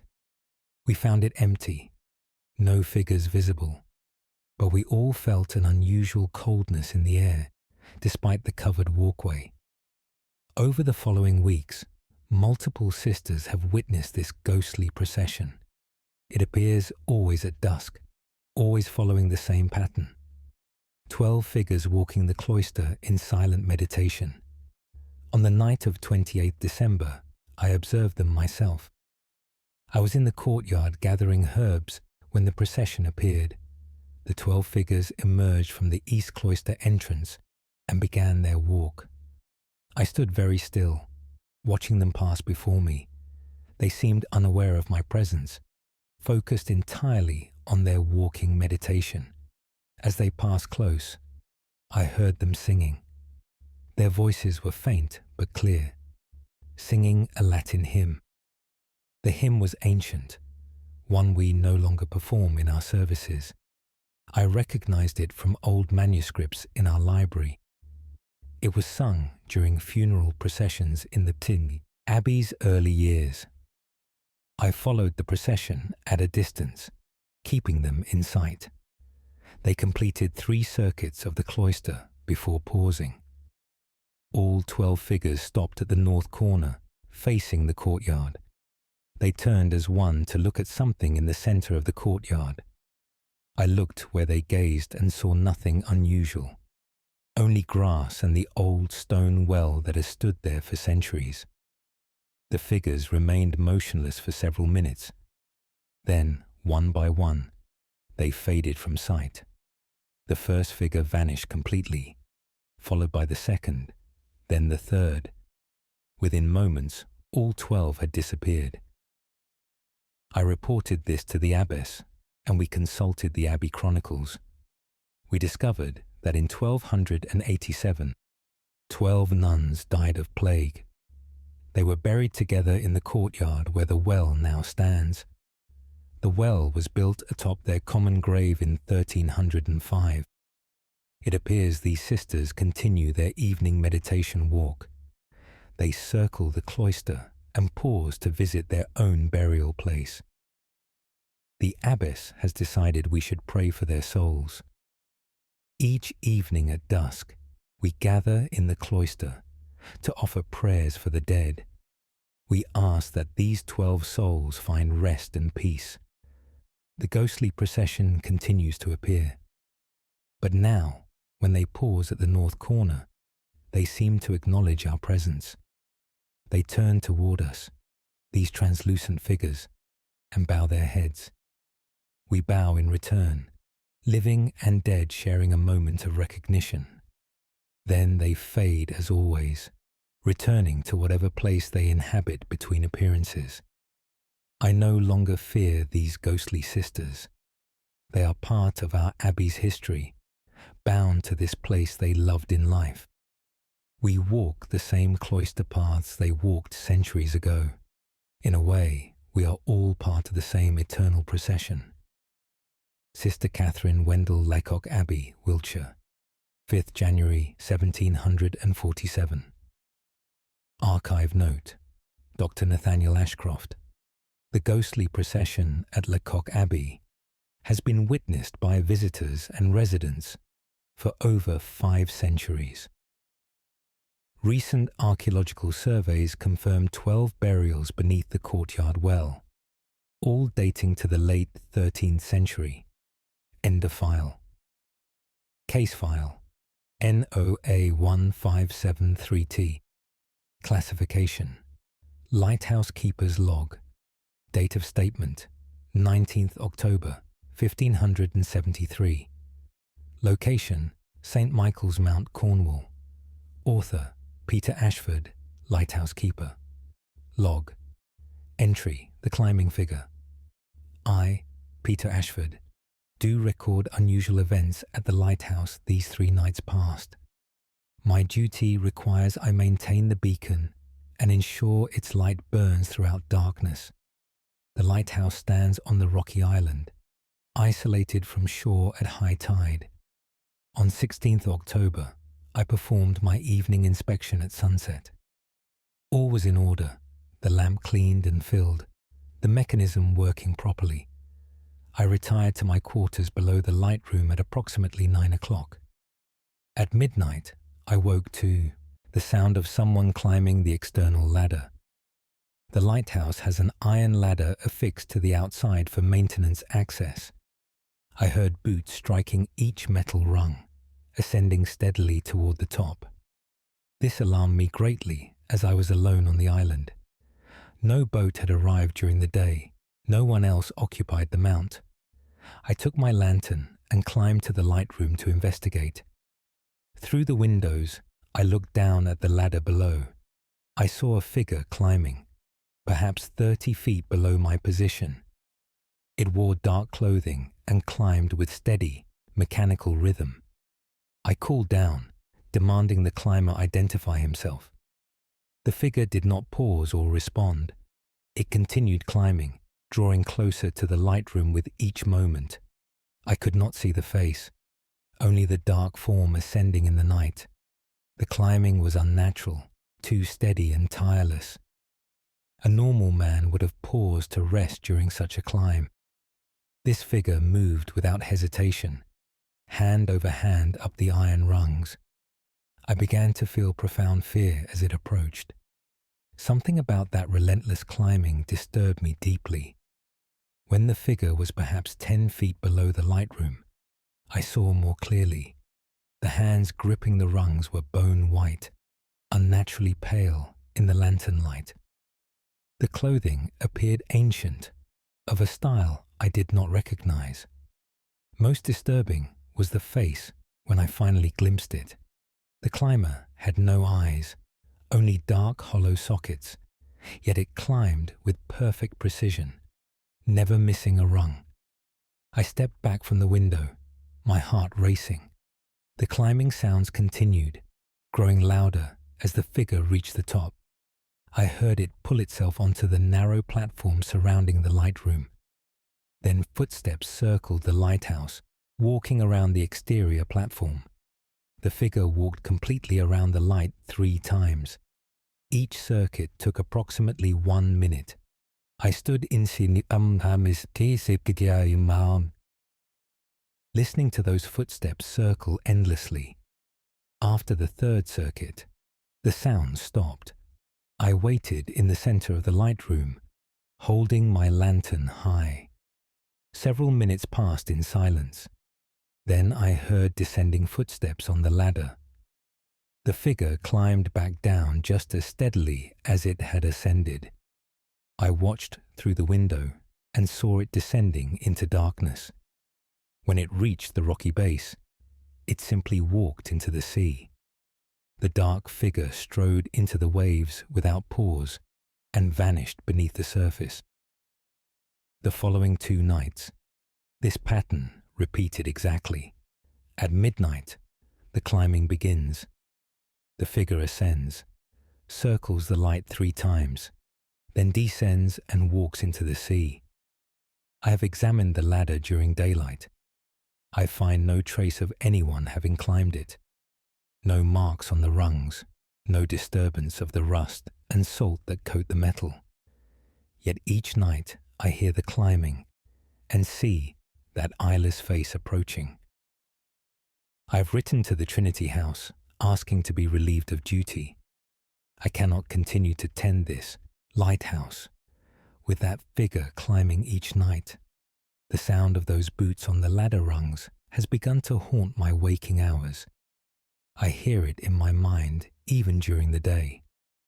Last night, the figure climbed faster than before. It reached the top in half the usual time. I fear it grows more urgent with each passing night. Perhaps one night it will not descend again. Perhaps it will remain at the top, circling forever in the darkness. I pray the Trinity House sends my replacement before that happens. Peter Ashford, Lighthouse Keeper, St. Michael's Mount, Cornwall, 19th October, 1573. Archive note. Dr. Nathaniel Ashcroft, records show. A previous lighthouse keeper fell from the tower in 1547 while performing maintenance. He struck his head and fell into the sea. His body was never recovered despite extensive searches. End of file. Case file NOA 1486V. Classification. Innkeeper's statement. Date of statement 27th June 1486. Location: the White Hart Inn, Leicester, Leicestershire. Author: George Ashby. Innkeeper statement. Regarding room 12. I, George Ashby, do record events concerning room 12 at my establishment. The White Hart Inn has served travellers for 60 years without serious incident. Room 12 is located at the end of the upper corridor, overlooking the courtyard. It is a well-appointed chamber that usually attracts wealthy merchants. On 21st June, a cloth merchant named Robert Barnes took the room for 3 nights. He seemed satisfied with the accommodation on the first evening. The following morning, he appeared at my counter before dawn. His face was pale, and he had clearly not slept. Master Barnes demanded to know who entered his room during the night. I assured him no one had done so, all guest rooms being locked from inside. He insisted someone had stood beside his bed for hours. He had woken to find a figure watching him in the darkness. When he called out, the figure did not respond or move. He lit his candle and found the room empty, but the moment the candle was extinguished, he felt the presence return. This pattern continued throughout the night. In darkness, he sensed someone standing there. In light, he found himself alone. Master Barnes was convinced the room was occupied by something he could not see. I offered him a different chamber, but he had paid for room 12. He decided to remain, thinking perhaps tiredness had affected his perception. The second night, he rang urgently for assistance at 2 in the morning. I climbed to his room and found him in the corridor. He refused to re-enter the chamber. Master Barnes told me the presence had become more aggressive. It no longer merely watched, but had begun to touch him. He felt hands on his face, cold fingers against his skin. The touches were gentle but insistent, as if someone examined him in the darkness. When he attempted to leave the bed, something held him down. Pressure on his chest prevented him from rising. Only when he shouted did the pressure release. He fled the room immediately. I inspected room 12 myself and found nothing unusual. The chamber appeared exactly as it should, but I confess I felt uncomfortable remaining there alone. The air seemed heavier than normal, difficult to breathe. I assigned Master Barnes to room 8, and he completed his stay without incident. Over the following days, I questioned other guests who had stayed in room 12. Several admitted to feeling watched during the night. One woman said she heard breathing beside her bed. A merchant reported waking to find his belongings moved across the room. I began to keep the room empty, making excuses when guests requested it. On 25th June, I decided to spend a full night in room 12 myself. I needed to understand what frightened my guests. I locked myself in at sunset and settled to wait. The first hours passed quietly, without incident. At approximately 1 o'clock in the morning, I felt the temperature drop. My breath misted before me despite the warm June night. I lit candles to brighten the room. With light, I felt more secure and began to doubt the reported phenomena. Then the candles began to extinguish one by one, not blown out by wind, but snuffed as if invisible fingers pinched the wicks. Within moments, darkness surrounded me. I fumbled to relight a candle, but my hands shook. Then I felt it, the presence that guests had described. Someone stood directly before me in the darkness. I felt their breath on my face, warm and steady. The smell of earth and old fabric filled my nostrils. I called out, asking who was there. A voice answered, barely a whisper. It said, "This was my room. This was where I waited. I wait still." The voice was male, ancient and tired. I asked what he waited for. He responded, "For her to return. She promised to return." I managed to relight my candle with shaking hands. The room was empty, but intensely cold. On the bed where I had been sitting, I saw an impression. The coverlet was depressed, as if someone sat beside where I had been.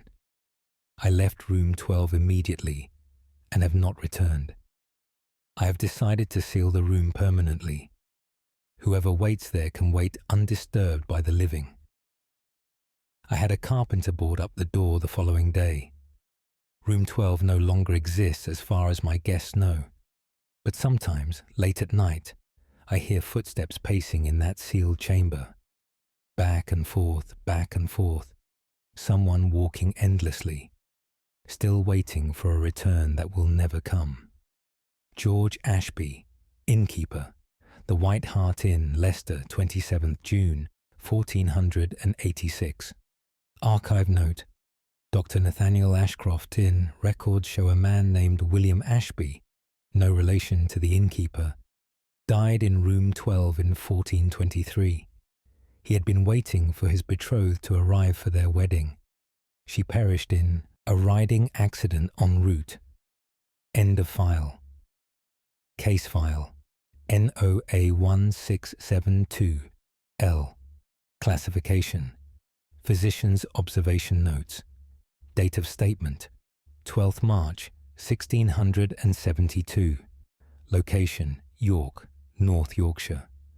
Author: Dr. Marcus Wendell, physician. Observation notes: The mirror affliction. Why Dr. Marcus Wendell do record the peculiar case of Mistress Elizabeth Granger. Mistress Granger, aged 28 years, came to my attention on 8th March. Her husband reported she had developed an extreme aversion to mirrors. She refused to look at any reflective surface and became distressed if forced to do so. I visited their home to examine her and understand this affliction. Mistress Granger appeared healthy and of sound mind in all other respects. But when I asked about the mirrors, she became visibly agitated. She explained that something was wrong with her reflection. It did not match her movements exactly, she claimed. The reflection moved a fraction of a second after she moved. Sometimes it moved slightly differently than her actual motion. I suggested this was merely her imagination or tired eyes. She insisted I observe it myself. With great reluctance, she stood before a looking glass in their parlour. I positioned myself to see both her and her reflection simultaneously. At first, I saw nothing unusual. Her reflection appeared normal in every way. But as I watched more carefully, I began to notice something disturbing. The reflection's eyes moved independently.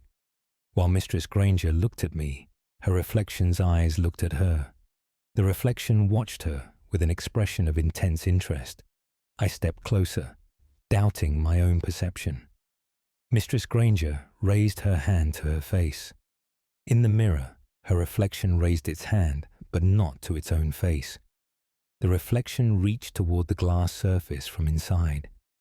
Its palm pressed against the silvered surface as if testing its solidity. I pulled Mistress Granger away from the mirror immediately. She broke down in tears, relieved that someone else had witnessed it. This had been occurring for a week, she said. Each time she looked in a mirror, the reflection behaved independently. It watched her, studied her, seemed to be learning from her movements. Most disturbing was that the reflection appeared to be trying to escape. It pressed against the glass, pushed at the frame, searched for a way out. Mistress Granger feared what would happen if it succeeded. I examined all the mirrors in their household. In each one, her reflection showed the same disturbing independence. The reflection would mimic her for a moment, then break away to act on its own. It seemed more alert, more aware than a simple reflection should be. I advised removing all mirrors from the house. Master Granger had them taken down and stored in the cellar. For 3 days, Mistress Granger avoided all reflective surfaces.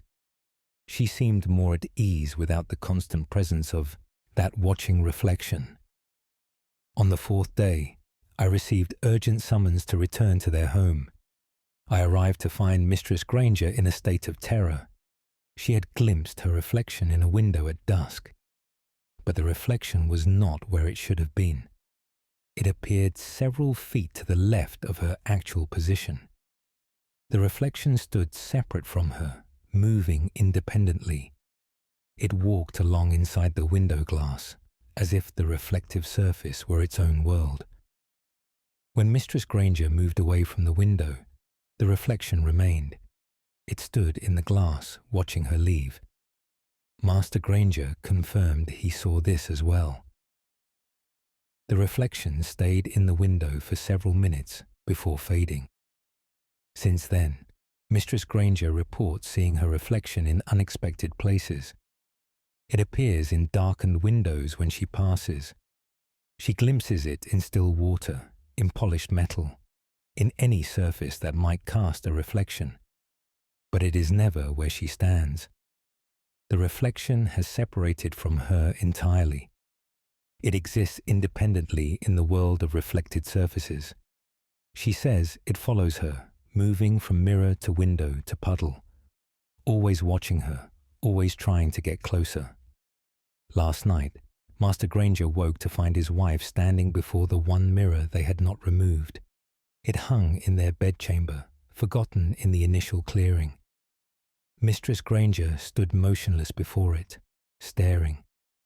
Her reflection stared back but was no longer mimicking her at all. It smiled while Mistress Granger's face remained serious. Master Granger pulled his wife away and smashed the mirror immediately, but as the glass shattered, they both saw the reflection remain. It stood in the broken fragments, divided among the pieces. In each shard, a part of the reflection watched them. I have no medical explanation for this phenomenon. Mistress Granger has not looked at her reflection since. She avoids all reflective surfaces with desperate care, but she says she feels it watching her still. From every mirror she passes, from every window, from every still pool of water, her reflection waits in those surfaces, patient and separate, watching for the moment when she finally looks back. Dr. Marcus Wendell, Physician York, North Yorkshire, 12th of March, 1672. Archive note: Dr. Nathaniel Ashcroft, Mistress Granger, died in 1675 under unusual circumstances. Witnesses reported she appeared to be pulled into a large mirror in her home. Her body was found beneath the shattered glass, though no fall could have caused her injuries. End of file.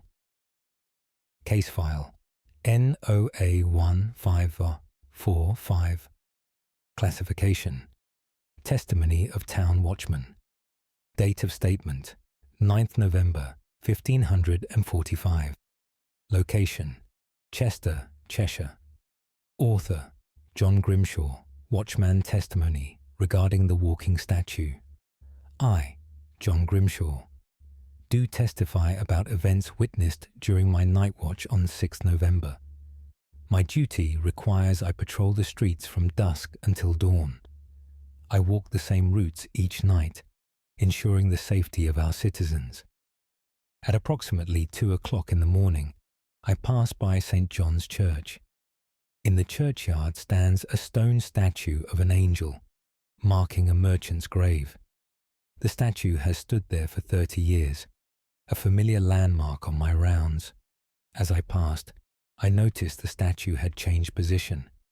The angel had always faced east, its hands clasped in prayer. Now it faced north, its arms spread wide as if in flight. I stopped to examine it more closely, thinking perhaps vandals had damaged it. The statue appeared undamaged, but definitely stood in a different position. I made note of this and continued my patrol. An hour later, I returned past the church on my circuit. The statue had moved again. Now it faced west, one arm raised and pointing. The stone finger pointed directly down the street I was about to walk. I felt profound unease, but told myself I must be mistaken. Perhaps the moonlight played tricks with shadows and perspective. I walked down the street where the statue pointed. Behind me, I heard the scraping of stone against stone. I turned quickly and saw the angel statue had moved into the street. It stood perhaps 20 feet from its pedestal, facing in my direction. I could not deny what I witnessed. The statue had left its grave marker and now stood in the cobbled street. I remained motionless, uncertain what to do. The statue did not move while I watched it. It stood like any stone carving, solid and still. But I knew it had moved when my back was turned. I forced myself to turn away and continue walking. Again, I heard that scraping sound. I spun around and the statue had advanced closer. It now stood only 10 feet behind me. Its expression had changed somehow. Those stone features should not alter. The angel's face seemed focused, intent, as if pursuing me with purpose. I walked faster, my heart pounding. Each time I glanced back, the statue had moved closer. It followed me through the streets, scraping stone feet against cobbles. When I looked directly at it, it stood motionless. When I turned away, it pursued. This terrible chase continued for perhaps 15 minutes. I ran at last, abandoning all pretense of calm. The scraping sounds accelerated behind me, keeping pace. I reached the watch station and pounded on the door. My fellow watchman let me inside and I gasped out what pursued me. We looked through the window to the street outside. The angel statue stood in the street before our station, its stone face pressed close to the window, peering inside. We all witnessed this impossible sight. The statue remained there for nearly an hour. Then, as dawn approached, it turned away. We watched it walk back through the streets towards St. John's Church. Its movement was jerky and unnatural, stone joints moving in ways they should not. When we followed at safe distance, we saw it climb back onto its pedestal. It resumed its original position, facing east with hands clasped. In daylight, it appeared exactly as it always had, but we found scrape marks in the cobblestones. Deep grooves showed where stone feet had dragged across the street. The marks led from the grave to our watch station and back. I have consulted church records about the merchant whose grave the statue marks. His name was Richard Blackwell, died 1515. He was buried with great ceremony, the angel statue commissioned at considerable cost. But I found notation that Blackwell died under suspicious circumstances. He was found dead in the street one morning with no apparent cause. Some suspected he was pursued by enemies who caught him in darkness. The statue moves now, as if reenacting that final chase. It hunts the streets at night, pursuing some eternal quarry. I have requested assignment to different patrol routes. I will not walk past St. John's Church after dark again. John Grimshaw, Watchman Chester, Cheshire, 9th November, 1545. Archive note: Dr. Nathaniel Ashcroft. The angel statue was removed from St. John's Churchyard in 1623, after multiple reports of it moving at night. During removal, workers discovered the statue was carved from a single piece of limestone from a quarry where 3 men died in collapse. End of file. Case file NOA 1723 M classification. Account of travelling scholar. Date of statement 16th April 1723. Location: the Cotswolds, Gloucestershire. Author: Dr. Benjamin Fairfax, Antiquarian Account of the Hill. Fort Discovery 1, Dr. Benjamin Fairfax. Do record my exploration of an ancient hill fort near Painswick. My research into Roman and pre-Roman sites brought me to this location. The fort stands atop a hill commanding views across the Severn Vale. It has been abandoned for centuries, overgrown with thorns and bracken. I arrived on 13th April with 2 hired men to assist excavation. We made camp at the fort's base and began work at dawn on 14th April. The morning was clear and we uncovered several interesting artifacts: Roman pottery shards, iron tools, evidence of long occupation. By afternoon, we had exposed what appeared to be an entrance passage. Stone walls led downward into the hill, descending below the fort foundation. I descended with lantern in hand, excited by this discovery. The passage continued for perhaps 30 feet, before opening into a chamber. The room was circular, perhaps 20 feet across, with a high domed ceiling. The walls were covered in carvings I did not recognize. Not Roman, not Saxon, but something far older. The symbols seemed to writhe in the lamplight, though they were carved in stone. At the chamber's center stood a single stone pillar. The pillar rose from floor to ceiling, covered in more of those strange carvings. I approached to examine it more closely. As I touched the stone, I heard whispering. Multiple voices spoke at once in a language I could not identify. The whispers seemed to come from the walls themselves. I stepped back quickly, my lantern flickering. The whispers grew louder, more insistent. They echoed around the chamber, bouncing between the stone surfaces. I called up to my men but received no response. The passage behind me had gone dark, though I had left lanterns there. The whispers formed into recognizable words, ancient words speaking directly into my mind. They said, "You have opened what was sealed. You have wakened what was sleeping." I felt the air grow thick and difficult to breathe. The carvings on the walls began to glow with faint blue light. The illumination came from within the stone itself, not reflected lamplight. The pillar at the center started to hum, a deep vibration I felt in my bones. I turned to flee back up the passage, but the passage entrance had vanished. Where the doorway had been, I now saw only solid wall. I was sealed inside the chamber. The whispers intensified, becoming shouts in that unknown language. The blue light grew brighter, casting everything in an unnatural glow. I saw movement in the corners where darkness remained. Shapes formed and dissolved, never quite solid enough to identify. They circled the chamber, keeping to the shadows. I felt their attention upon me, examining me with alien curiosity. The pillar's humming reached a pitch that made my ears ache.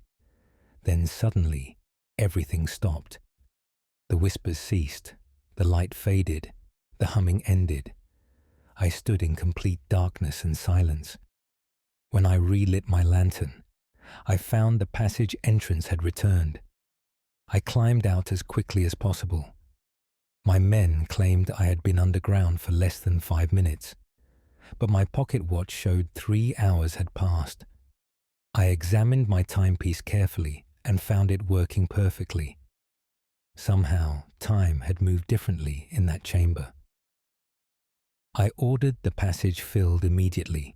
We worked through the night, collapsing the entrance with earth and stones. I recorded the site location but made no detailed maps. Some discoveries should remain buried. Whatever dwells in that chamber beneath the hill fort is not Roman or Saxon. It is far older, from a time before recorded history. The whispers spoke of sleeping, of sealing, of things that wait. I believe we glimpsed something that should never have been disturbed. I have no intention of returning to that place. Dr. Benjamin Fairfax, Antiquarian Stroud, Gloucestershire, 16th April, 1700 and Sesson, 23. Archive note, Dr. Nathaniel Ashcroft. Archaeological surveys of the Painswick Hill Fort in 1876 found no trace of any underground chamber. However, survey instruments experienced consistent malfunction at the site's center. The area remains unexcavated to this day. End of file. Case file NOA 1498C. Classification: Testimony of coal miner. Date of statement: 23rd January 1498. Location: Durham County, Durham. Author: William Thornton. Minor testimony regarding the deep seam. William Thornton, do testify about events in the coal mine near Durham City. I have worked the seams for 20 years, knowing every tunnel and shaft. On 19th January, we broke through into a new section of coal. The seam was deep, requiring us to descend further than we had previously dug. A crew of 6 men worked that day, cutting coal from the fresh seam. The work was hard, but the quality of coal was excellent. At midday, we stopped to eat our provisions. As we rested, young Thomas Webb claimed he heard singing. We all fell silent to listen. Faintly, from deeper in the new tunnel, came the sound of voices. Multiple people sang in harmony, a melody none of us recognized. The foreman, Richard Cross, suggested it was merely sounds from the surface. Mine sounds can travel strangely through rock, he reminded us. But the singing did not sound distant or muffled. It sounded as if it came from just beyond the coal face we had been cutting. We resumed work, trying to ignore the persistent singing. The voices continued, growing gradually louder as we cut deeper. By late afternoon, the singing had become impossible to ignore. It echoed through the entire tunnel, surrounding us. The words were in English, but so ancient we could barely comprehend them. The song spoke of darkness, of depths, of things that dwell below light's reach. Thomas Webb set down his tools and refused to work further. He claimed the singing came from people trapped in the rock. We were cutting toward them, he said, and should stop before we released something. The foreman dismissed this as superstition and ordered us to continue. As the pickaxe struck the coal face, the singing stopped abruptly. Complete silence fell over the tunnel. We stood in the sudden quiet, tools held ready. Then we heard knocking from inside the coal seam, rhythmic knocking, as if someone struck the rock from the other side. The sound moved along the seam, responding to where we had been cutting. The foreman approached and placed his ear against the coal. He pulled back immediately, his face pale. He said he heard breathing on the other side, Someone breathed steadily, waiting just beyond the thin layer of remaining coal. We all heard it then, breath drawn and released, the sound of living lungs working in the airless rock. Richard Cross ordered an immediate halt to the cutting. We gathered our tools and prepared to ascend. As we turned to leave, the breathing grew rapid and excited. Whatever waited beyond the coal knew we were departing. The knocking began again, more urgent and desperate. It followed us as we retreated up the tunnel. The sounds kept pace with our movement, tapping along the tunnel walls. We heard voices then, calling out in that ancient English. They begged us to break through, to release them, to let them out. The voices were human but wrong somehow, twisted by whatever existed in the rock. We ran the final distance to the shaft and ascended quickly. When all 6 men reached the surface, we reported to the mine owner. He dismissed our account as exhaustion and fear of cave-in. He ordered us to return the following day and resume cutting. Only 3 of us returned on 20th January. Thomas Webb and 2 others refused to descend again. We 3 approached the new seam with great reluctance. As we descended, we heard the singing again, but now it was a song of celebration, of welcoming, of opening doors. When we reached the coal face, we found it had been broken through from behind. A hole gaped in the seam, leading into darkness beyond. The hole was perhaps 3 feet wide, large enough for a man to crawl through. We could not see what lay beyond despite our lamps. The darkness inside seemed to swallow light rather than reflect it. We heard breathing from within that darkness. Not one person breathing, but many, all drawing breath in perfect unison. Then hands reached out from the hole. Dozens of pale hands grasping at the air. They beckoned us to come closer, to enter, to join what waited inside.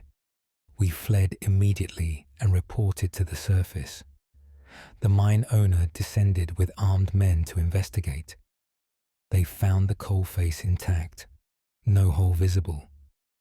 We 3 miners insisted we had seen it clearly, but our testimony was dismissed as mass delusion. We were released from employment for refusing to work. I have learned since that the mine closed that very week. The owner ordered the new seam sealed permanently. He gave no explanation for this decision, but miners report hearing singing from the sealed tunnels. The voices call out at night when the mine is empty. They sing of darkness and depths and patient waiting.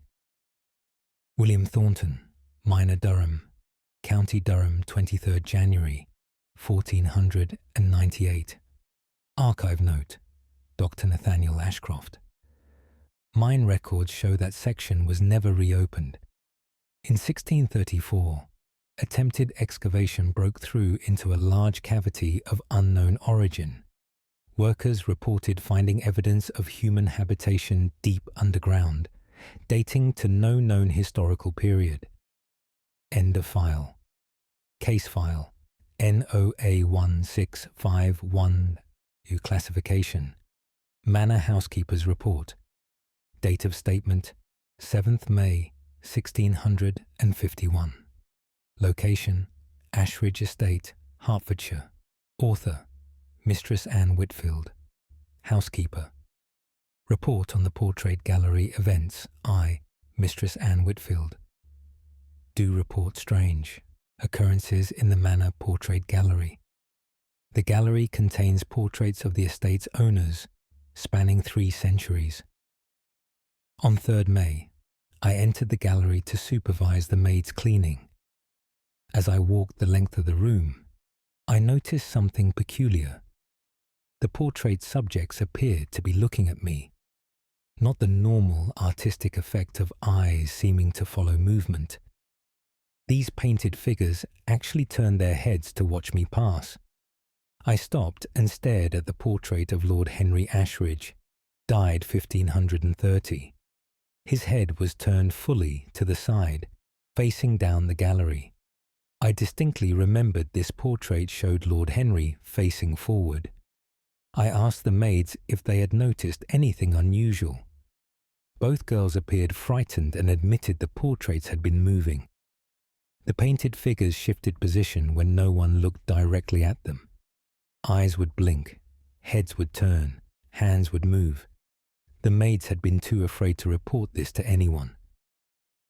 I decided to observe the portraits carefully for evidence of this phenomenon.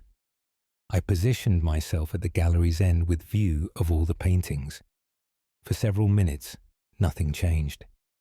Then I blinked, and in that brief instant, every portrait altered. Heads turned, bodies shifted, poses changed. The painted figures now all faced the same direction. They looked toward a blank section of wall at the gallery's far end. I approached this wall to investigate what drew their attention. The wall appeared normal, covered in faded wallpaper depicting forest scenes. But the painted figures continued staring at this spot with fixed intensity. I called for the estate steward to examine the wall. He arrived with tools and began to remove the wallpaper. Beneath the paper, we discovered an outline in the plaster. A door had been sealed at some point, plastered over and hidden. The steward broke through the plaster to reveal a small room beyond. The chamber was perhaps 8 feet square, windowless and dark. Inside stood a single portrait on an easel. The painting depicted a young woman in Elizabethan dress. Her beauty was remarkable, her expression serene. But something about the portrait troubled me deeply. The woman's eyes were wrong somehow, too intense and aware. As we stood looking at it, the painted woman smiled. Not a subtle trick of light, but a clear, deliberate smile. Her lips curved upward, and her expression changed to one of satisfaction. The steward and I both witnessed this movement.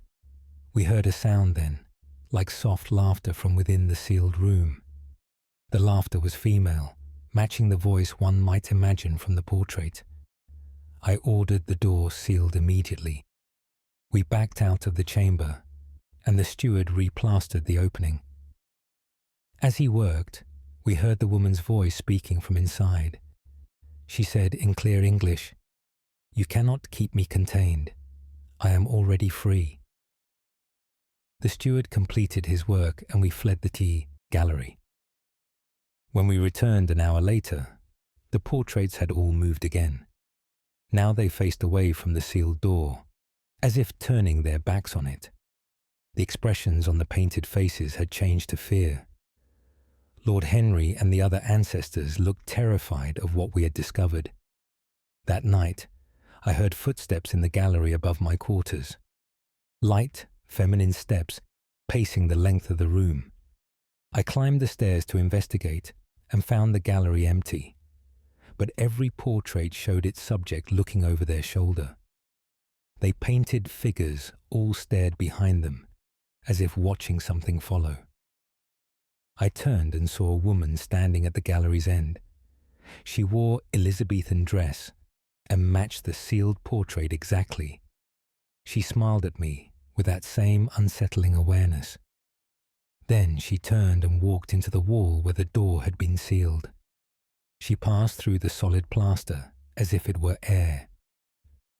The sealed chamber has since shown signs of occupancy. We hear movement inside when the gallery is quiet. Soft singing comes from behind the plastered wall. The other portraits continue to show their subjects in various states of fear. I have researched the manor's history regarding this sealed room. I discovered that a Lady Margaret Ashridge died under mysterious circumstances in 1572. She was young and beautiful, but rumoured to practice forbidden arts. After her death, her portrait was sealed away and the chamber plastered over. It appears her containment has weakened over the decades. She walks the gallery now, no longer bound by plaster and paint. The ancestral portraits watch her movements with eternal dread. Mistress Anne Whitfield, Housekeeper, Ashridge Estate, Hertfordshire, 7th May, 1651. Archive note: Dr. Nathaniel Ashcroft. The portrait gallery was destroyed by fire in 1679. The sealed chamber's wall remained standing amid the ruins. Workers reported seeing a woman in Elizabethan dress walking through the burned shell of the gallery for weeks after. End of file. Case file NOA 1587G. Classification: Testimony of ferry operator.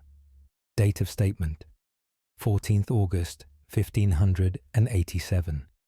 Location: River Severn, Gloucestershire. Author: Samuel Prentice, ferryman. Testimony concerning the river crossing. Samuel Prentice, do testify about events on the River Severn on 11th August. My occupation requires I transport passengers across the river at the Narrows. I have operated this ferry for 15 years without serious incident. On the evening of 11th August, I prepared to make my final crossing before dark. 3 passengers waited at the eastern bank, 2 merchants and a woman in travelling clothes. I took them aboard and pushed away from shore. The river was calm, and the crossing should have taken less than 10 minutes. We reached the midpoint of the river when I noticed another passenger. A 4th person stood at the ferry's stern, looking back toward the eastern shore. This passenger was a man in dark clothing, his face hidden by a hood. I had not seen him board and questioned the others. All 3 insisted they had seen only each other at the boarding point. The hooded man did not acknowledge our voices or turn toward us. He stood perfectly still, staring at the shore we had departed. I approached him to demand explanation for his presence. As I drew near, I felt intense cold radiating from his form. My breath misted in the warm August air. I reached out to touch his shoulder. My hand passed through him as if he were smoke. The figure was not solid, not truly present on my ferry. Yet I could see him clearly, as could my paying passengers. The merchants backed away in fear, pressing against the opposite railing. The woman began to pray aloud. The hooded figure finally moved. He turned slowly to face us, though we still could not see beneath the hood. Where his face should have been, there was only darkness. He raised one arm and pointed back toward the eastern shore. Then he spoke in a voice like wind through reeds. He said, "One of you is not meant to cross. One of you must return." The figure turned and stepped off the ferry into the river. He did not sink, but walked upon the water's surface. We watched him walk back toward the eastern shore.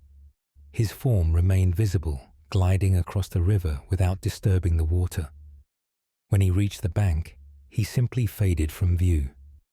I completed the crossing in shocked silence. The 3 passengers disembarked quickly and departed. I spent an uneasy night at the western shore before returning the next morning. As I rowed back across the river, I thought about the hooded figure's warning. One of my passengers had not been meant to cross. I learned that afternoon what he had meant. The woman in travelling clothes had been found deceased in her room at the inn. She had passed peacefully in her sleep, no cause apparent. The innkeeper said she had told him she felt unwell after the ferry crossing. She retired early and never woke. I believe the hooded figure knew she was marked for death. He attempted to prevent her crossing, though his warning went unheeded. Since that night, I have seen the figure several more times. He appears on my ferry when I transport certain passengers. I have learned to recognize his presence as an omen. When he boards my ferry, one of the passengers will not survive the night. The figure points back toward shore, warning them to return. But none can see him except myself. They cross despite his warnings, unaware of what awaits them. I have tried to convince these marked passengers to return. I invent reasons why the crossing must be delayed. Sometimes they agree and return to shore.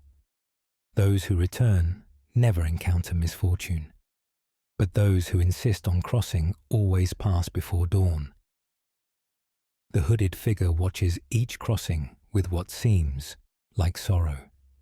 He points and warns but cannot force them to turn back. I have come to see him not as a threat, but as a guardian. He stands between the living and what waits beyond. His warnings give one final chance to avoid an approaching fate. Samuel Prentice, Ferryman Newnham, Gloucestershire, 14th August, 1587. Archive note: Dr. Nathaniel Ashcroft. The Severn Ferry operated until 1823 when a bridge was constructed. Each ferry operator over those centuries reported seeing the hooded figure. Records show that passengers who heeded warnings to delay a crossing always survived beyond their originally scheduled journey date. End of file. Case file NOA 1712F. Classification: Surgeon's Notes. Date of statement: 3rd March 1712. Location: Bristol, Somerset. Author: Mr. Edward Blackwell. Surgeon Surgical Notes: The persistent patient. I, Mr. Edward Blackwell, do record the unusual case of Master Thomas Hartley. Master Hartley, age 47 years. Presented at my surgery on 28th February. He complained of severe pain in his right leg, following a fall from his horse. I examined the leg and found it badly fractured below the knee. The break was severe, and the limb had begun to mortify. I informed Master Hartley that amputation was necessary to save his life. He agreed reluctantly, and I scheduled the surgery for the following morning. Master Hartley arrived at the appointed hour, with his wife attending him. I administered laudanum and positioned him on the surgical table. My assistant held him steady while I applied the tourniquet. The surgery proceeded according to standard method. I cut through the flesh cleanly and reached the bone. As I began to saw through the femur, Master Hartley spoke. This was unusual, as patients typically remain unconscious during such procedures. He said clearly, "The leg does not wish to be removed." I paused, assuming the laudanum had not fully taken effect. I administered additional dosage and waited for him to lose consciousness. Master Hartley closed his eyes and his breathing became steady. I resumed the surgery and completed the bone cut. As I severed the final connection and lifted away the amputated limb, it moved. The severed leg twitched violently in my hands. The foot flexed and the toes curled. My assistant cried out in shock. I nearly dropped the limb in surprise. The leg continued moving for several seconds after complete removal. It kicked and twisted as if attempting to reattach itself. I placed it quickly in the basin prepared for such purposes. Even there, it continued to move. The muscles contracted, the knee bent, the ankle rotated. The leg behaved as if still connected to its body. Master Hartley woke then despite the laudanum. He sat upright on the table and looked at his truncated limb. He showed no pain or distress at the surgery. Instead, he said, "The leg is angry. You should not have taken it." I pressed him back down and completed the bandaging quickly. The severed limb in the basin continued its unnatural movement throughout. Master Hartley was carried home by his wife and servants. I disposed of the severed leg according to usual practice. But that night, I received urgent summons to Master Hartley's residence. I arrived to find him in severe distress. He claimed his missing leg caused him terrible pain. Phantom limb sensation is common after amputation, I explained. But Master Hartley insisted this was different. He said the leg was trying to return to him. He felt it moving through the streets, crawling toward his house. I attributed this to laudanum delirium and administered sedative drafts. The following morning, Master Hartley's wife summoned me again. She reported finding their bedchamber door scratched from outside. Deep gouges marked the wood as if something had clawed to enter. Master Hartley remained in bed, feverish and raving. He pointed to the door and cried out that the leg had found him. It waited in the corridor, he insisted, trying to gain entrance. I opened the door to demonstrate his delusion. In the corridor, I found tracks. Bloody drag marks led from the stairs to Master Hartley's door. The marks appeared to be made by a human foot. They ended directly at the threshold of his room. Master Hartley died that night, despite all my efforts. His wife reported that in his final hours, he fought against something. He kicked out with his remaining leg and pushed at the air. He screamed that the amputated leg was climbing onto his bed. It was trying to reattach itself, he cried, forcing its way back. When I examined his body the next morning, I found marks on his truncated limb. Deep impressions circled the amputation site. They appeared to be made by fingers gripping and pulling. Something had tried to reattach itself during the night. I have performed many amputations in my career. None have resulted in such disturbing aftermath. I cannot explain the moving leg or the tracks in the corridor. Medical science provides no framework for understanding what occurred, but I am certain of what I witnessed. That severed limb possessed awareness and intention. It sought reunion with its body, even after death. Mr. Edward Blackwell, Surgeon Bristol, Somerset 3rd, March 1712. Archive note: Dr. Nathaniel Ashcroft. Bristol medical records contain 3 similar cases between 1698 and 1734, all involving amputations that resulted in inexplicable patient deaths. Common factor: all patients reported their severed limbs attempting to return to them. End of file. Case file: NOA 1476P. Classification: Prison Chaplain's Report. Date of statement: 19th October 1476. Location: Lancaster Castle, Lancashire. Author: Father William Ashford, Prison Chaplain. Report on Condemned Prisoner 1, Father William Ashford. Do. Report on my final interview with prisoner Richard Marsh. Marsh was condemned to be hanged on 21st October for the crime of murder. My duty required I attend him in his final days, offering spiritual comfort. I visited his cell on 17th October to hear his confession. Marsh appeared calm and resigned to his fate. He confessed his crime freely and expressed sincere remorse. As I prepared to leave, he asked if I believed in ghosts. I told him the church teaches that souls depart to heaven or hell. Earthly hauntings are contrary to doctrine, I explained. Marsh smiled sadly and said I would change my mind soon. He told me he had been visited each night by a woman. She appeared in his cell despite the locked door. The woman was young and beautiful, dressed in fine garments.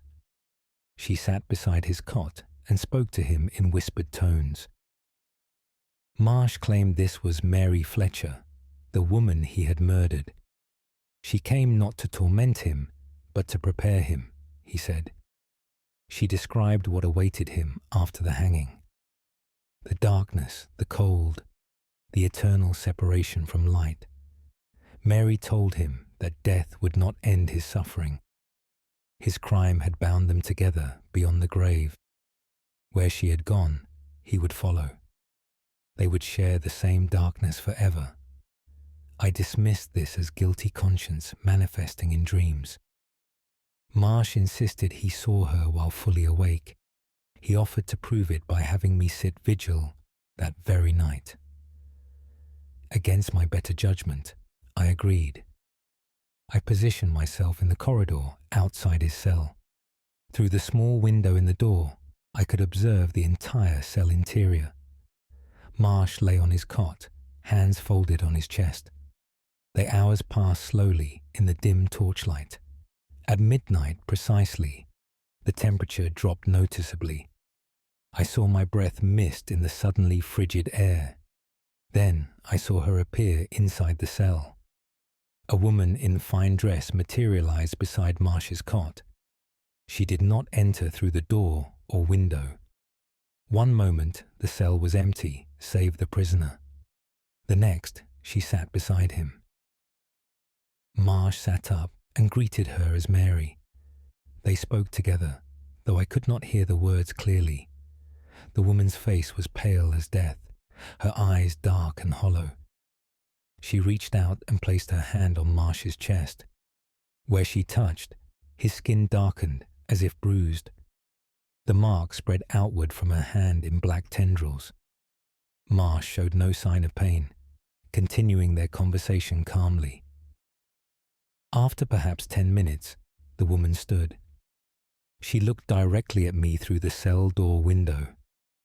Our eyes met, and I felt her recognition. She smiled, and in that smile, I saw infinite sorrow and rage. Then she faded slowly from view until only Marsh remained. I entered the cell immediately to examine him. The mark on his chest was real, not imagined.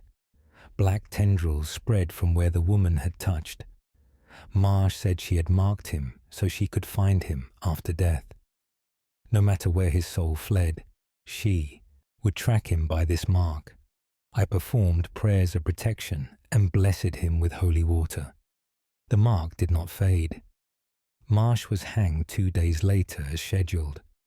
I attended the execution as was my duty. He died quickly, without suffering. But as his body hung from the gallows, I saw her standing beside him. Mary Fletcher appeared at the scaffold, visible to me alone. She placed her hand on his chest where the mark had been. Then both figures faded, the dead man and the ghost of his victim. In the days since, I have questioned whether I truly serve any purpose. If death does not separate murderer from victim, but binds them eternally, if the hanged man's soul was claimed not by God, but by the one he wronged, what comfort can I offer to the condemned? What hope exists if vengeance extends beyond the grave? Father William Ashford, Prison Chaplain, Lancaster Castle, Lancashire, 19th October, 1476. Archive note. Dr. Nathaniel Ashcroft. Father Ashford requested transfer from chaplain duties shortly after this report. Lancaster Castle execution records show multiple witnesses reported seeing a woman appear at the scaffold during hangings between 1476 and 1502. End of file. Case file. NOA 1693H. Classification. Testimony of estate gamekeeper. Date of statement. 21st December 1693. Location. New Forest, Hampshire. Author Robert Thornhill, gamekeeper. Testimony regarding the hunting party. I, Robert Thornhill, do testify about events during a hunt on 18th December. My duties include organizing hunts for the estate owner and his guests. On that day, Lord Ashridge and 6 gentlemen rode out to hunt deer. The weather was cold but clear. Conditions excellent for the chase. We entered the forest at dawn, following tracks found earlier. The hunt proceeded normally for several hours. At approximately noon, we heard horns blowing in the distance. The sound came from deeper in the forest, ahead of our position. I told Lord Ashridge that no other hunting party should be in these woods. The estate owned exclusive rights to hunt this section of forest. We rode toward the horns to investigate. The sounds grew louder as we approached. We heard dogs baying, horses galloping, men shouting in the thrill of chase. A full hunting party moved somewhere ahead of us through the trees. We emerged into a clearing and saw them, perhaps 20 riders on horseback dressed in hunting clothes of ancient style. They pursued a great white stag that fled before them. The riders were solid and real, not translucent or ghostly, but something about them troubled me deeply. Their clothing was old-fashioned, centuries out of date. The horses were of breeds no longer common in England. The hunting dogs were massive, larger than any hounds I had seen. We called out to the party but received no acknowledgement. They rode past us as if we did not exist. I counted 23 riders as they passed. Each rider's face was visible, but wrong somehow. Their expressions were fixed, unchanging despite the chase. Eyes stared straight ahead without blinking. Mouths were set in rigid grins of pursuit. The white stag they chased was magnificent, impossibly large. It ran with desperate speed, foam flying from its mouth, but it made no sound despite its obvious terror and exertion. The dogs bayed, but the stag ran in silence. The hunting party circled the clearing and plunged back into the forest. We listened as the sounds faded into the distance. Lord Ashridge suggested we follow and determine who these trespassers were. I advised against this strongly, sensing something unnatural about what we witnessed, but his lordship insisted, and we rode after them. We followed the sounds of horns and hounds for nearly an hour.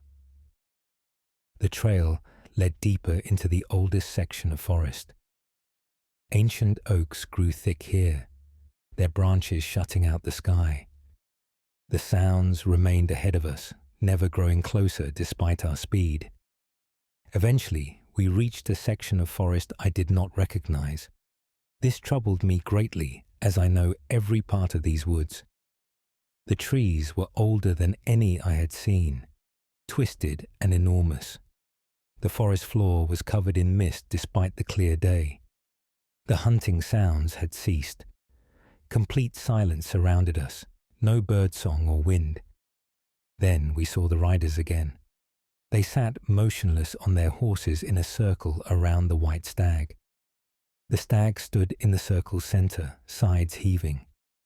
It looked at us with eyes that held human intelligence. The riders began to dismount slowly, all moving in perfect unison. They approached the stag with hands outstretched. The stag spoke then, in a voice that was human. It said, "I have run these woods for 800 years. I run still." The riders reached the stag and placed their hands upon it.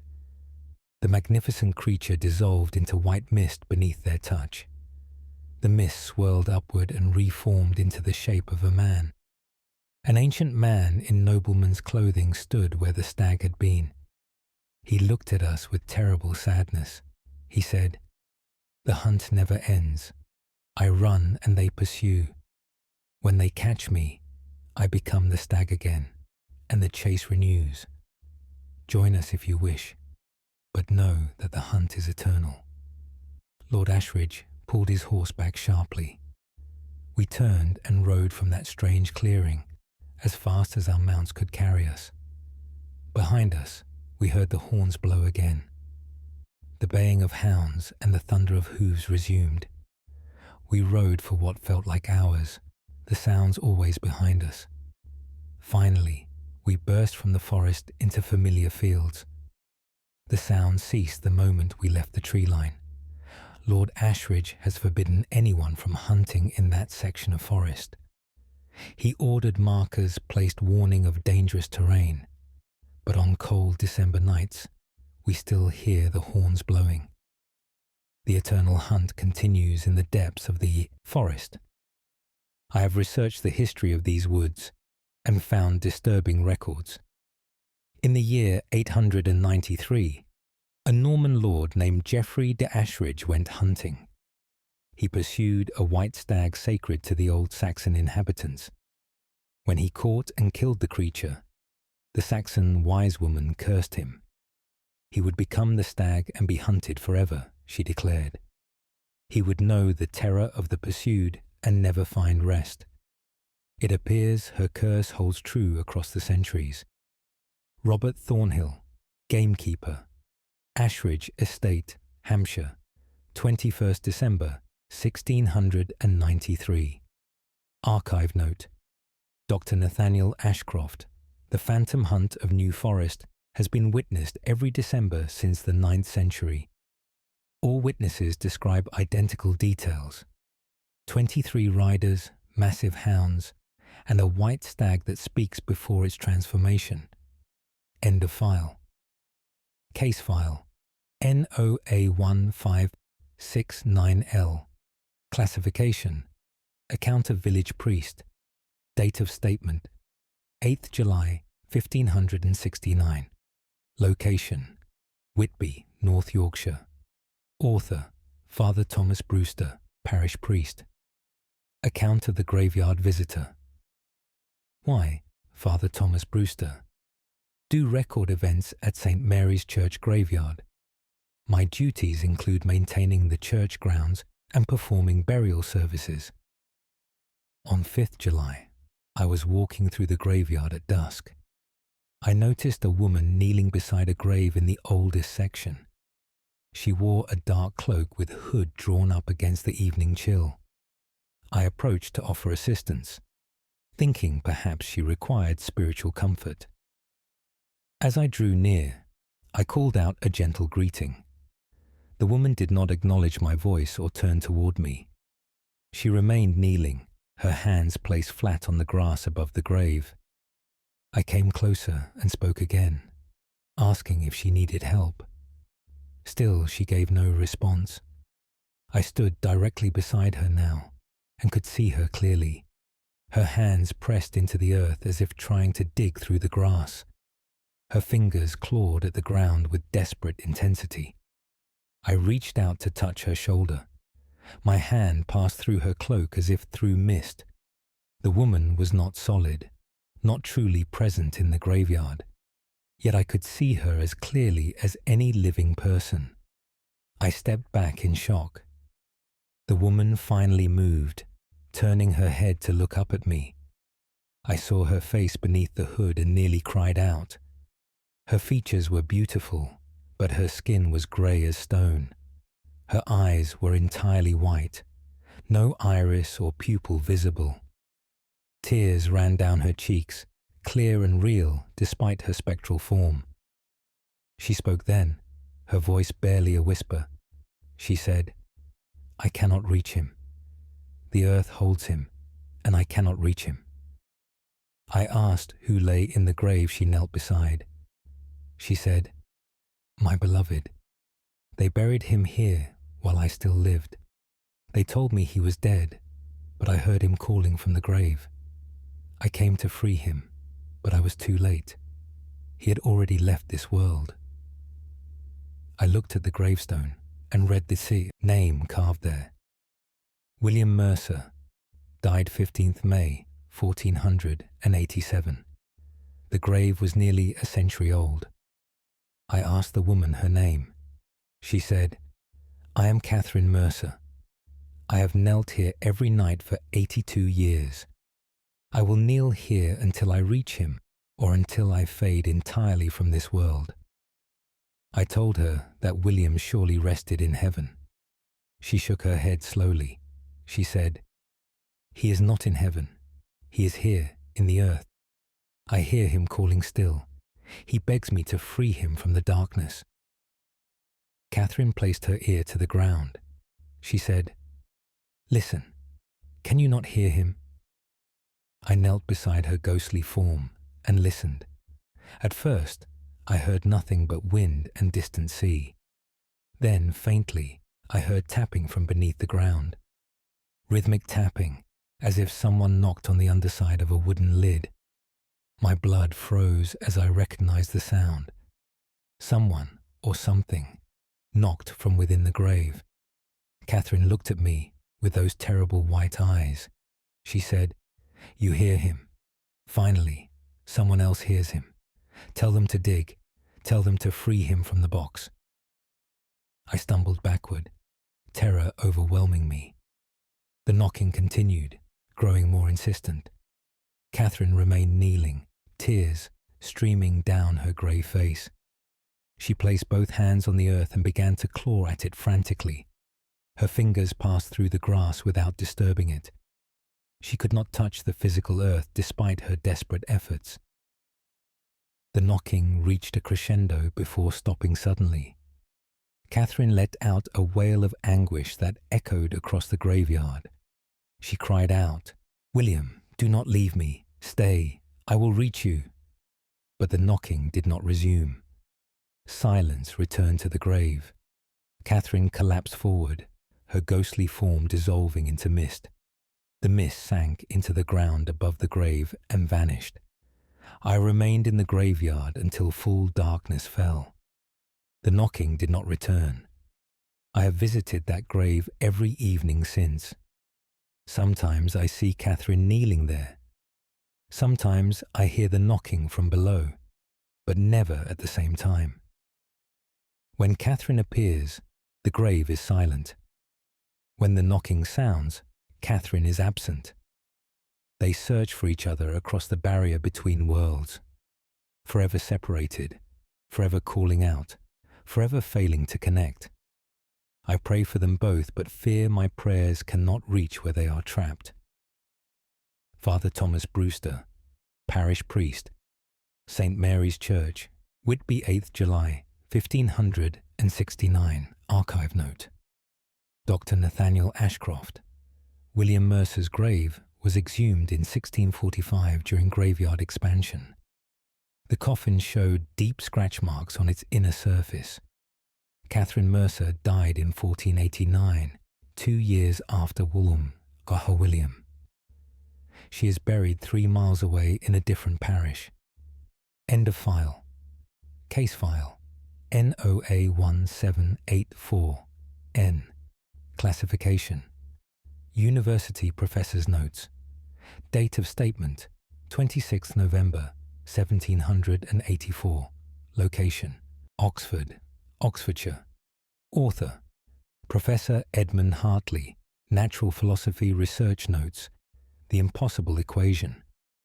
I, Professor Edmund Hartley, do record my investigation of a mathematical curiosity. My field of study is natural philosophy and mathematics. On 21st November, I discovered an equation written on the blackboard in my lecture room. The equation was complex, involving calculations I did not immediately recognize. I had not written it, nor had any colleague admitted to doing so. The lecture room had been locked overnight, with only myself holding a key. I studied the equation carefully and realized it described motion through impossible dimensions. The mathematics suggested movement through space that did not exist in our reality. 4-dimensional space, 5-dimensional, beyond human comprehension. The equation was correct in its internal logic, despite describing the impossible. I copied it into my notes and erased the blackboard. The following morning, I found the equation rewritten. Not the same equation, but a continuation of it. The mathematics had progressed, building upon the previous day's work. Someone was using my blackboard to develop an extended theory, but the lecture room remained locked, accessible only to me. I began leaving my own mathematical questions on the board. Each morning, I found responses written in the same hand. The responses demonstrated understanding beyond any living mathematician. Problems that had puzzled me for years were solved overnight. The solutions were elegant and correct, but arrived at through methods I had never encountered. I asked who wrote these equations. The next morning, a response appeared. One who understood too much and paid the price. I researched the history of my lecture room and discovered something disturbing. In 1673, a mathematician named Robert Blackwell taught in this same room. Blackwell had become obsessed with describing dimensions beyond human perception.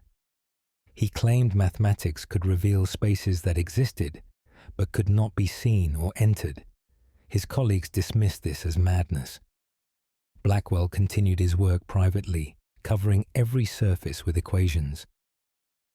One morning, students found the lecture room empty. Blackwell had vanished without trace. The room was covered in his mathematical workings. The equations described a doorway, a passage into dimensions beyond our own. The final calculation showed the method for opening this passage. Blackwell had solved the equation and apparently used it. He stepped through his mathematical doorway and never returned. The room was cleaned and the equations erased. But now, over a century later, they have begun to reappear. I have documented every equation that manifests on my blackboard. They are building towards something, I realize. The mathematics describes a summoning, a method to call back what was lost. Blackwell is trying to return from wherever his equations sent him.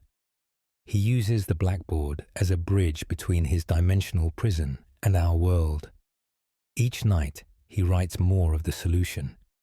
Each morning, I find him closer to completing the calculation. I should stop copying these equations. I should lock the room and never return. But the mathematics is beautiful, the knowledge invaluable. I cannot resist seeing where it leads. Last night, I stayed in the lecture room to observe. At midnight precisely, chalk lifted from the tray by itself. It moved across the blackboard, writing equations at tremendous speed. The hand that held it was not visible, but I saw the chalk's movement. I watched for hours as the invisible hand covered the board. The equation that emerged described the final step. How to open the doorway completely.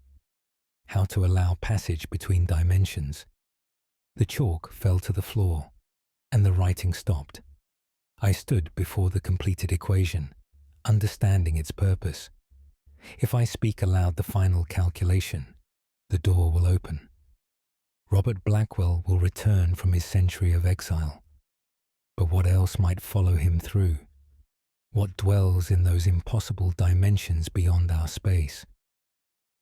I have not spoken the equation aloud, but each night I hear whispering from inside the locked lecture room, a voice calling out the mathematics, trying to complete the summoning.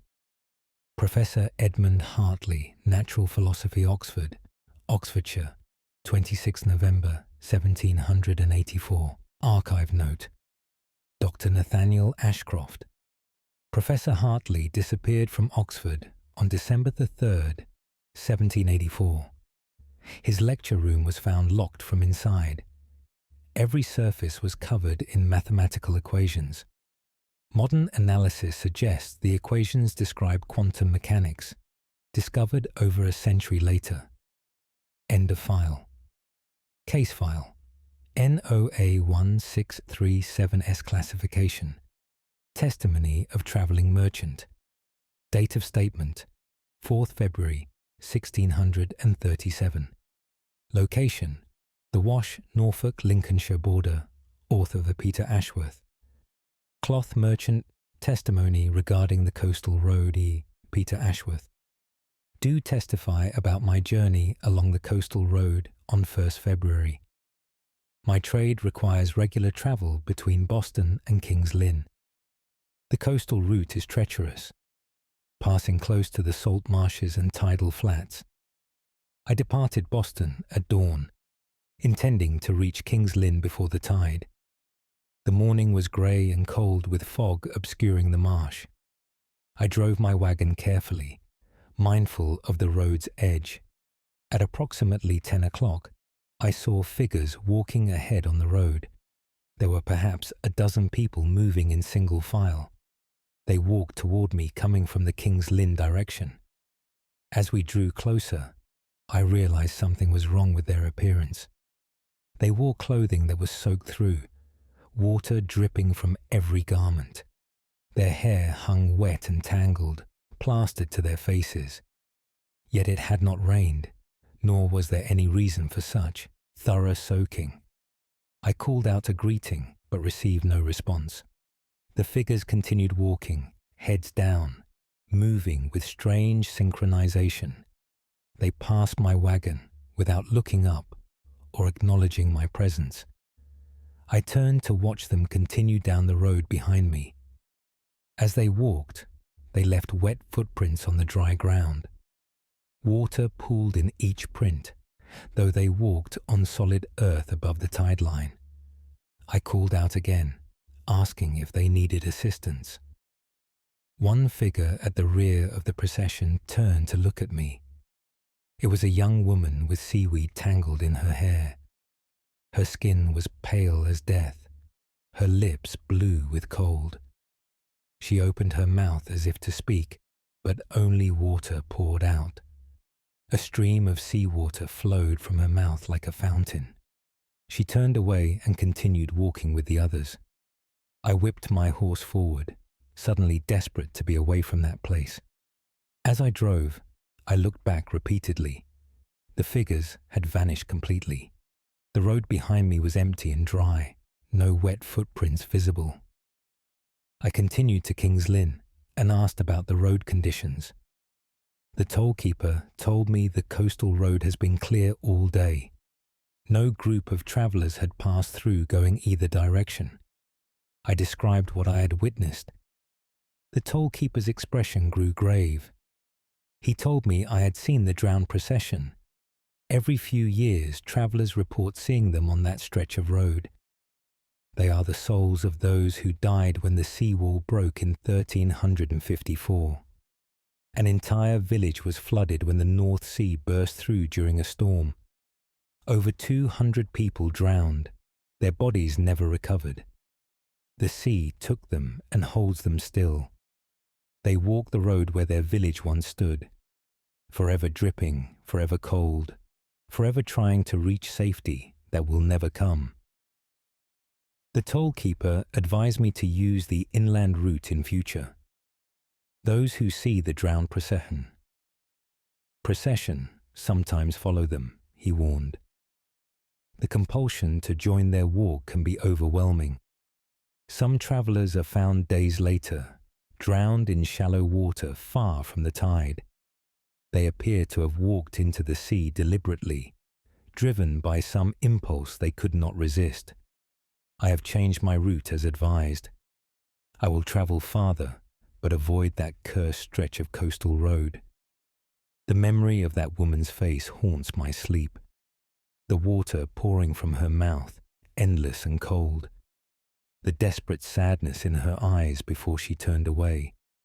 I understand now that she was trying to warn me, warning me to flee before I joined their eternal, waterlogged procession. Peter Ashworth, Cloth Merchant, King's Lynn, Norfolk, 4th February, 1637. Archive note. Dr. Nathaniel Ashcroft. The North Sea flood of 1354 destroyed 17 coastal villages. Historical records confirm over 230 deaths. The drowned procession has been witnessed by travellers every decade since, always walking from King's Lynn toward Boston. End of file. Case file NOA 1524V. Classification. Testimony of shepherdess. Date of statement 19th September 1524. Location: the Yorkshire Dales. Author: Margaret Fletcher. Shepherdess testimony. Regarding the hill light, why Margaret Fletcher? Do testify about strange lights seen on Ingleborough Hill. My work requires I tend sheep on the high pastures during summer months. I camp alone in a stone shelter near the hill's base. On the night of 16th September, I woke to brilliant light outside my shelter. The light was blue-white, brighter than any lantern or torch. It illuminated the hillside as if daylight had returned at midnight. I emerged from the shelter to investigate the source. The light came from the hill's summit, perhaps a mile distant. It pulsed slowly, growing brighter and dimmer in steady rhythm. As I watched, the light began to move down the hillside. It descended the steep slope, floating above the ground. The light maintained perfect control, never wavering or stumbling on the rough terrain. It moved with purpose, coming directly toward my position. I felt no fear at first, only curiosity about this strange phenomenon. But as the light drew closer, unease grew within me. There was something deliberate about its approach. It sought me, specifically, not wandering, but targeting my shelter. I retreated inside and watched through the doorway. The light reached the flat ground before my shelter and stopped. It hovered perhaps 20 feet away, pulsing in that same steady rhythm. Within the light, I began to see a form. A human shape stood at the light's center, silhouetted against the brilliance. The figure was tall and thin, arms raised toward the sky. As I watched, the figure turned to face my shelter. Though I could not see features through the glare, I felt it looking at me. The light pulsed faster, and with each pulse, I heard a sound, a deep humming that I felt in my chest as much as heard. The humming formed into words, though not in any language I recognized.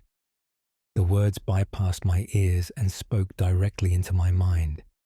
They told me to come out, to approach, to join with the light. I felt a powerful compulsion to obey.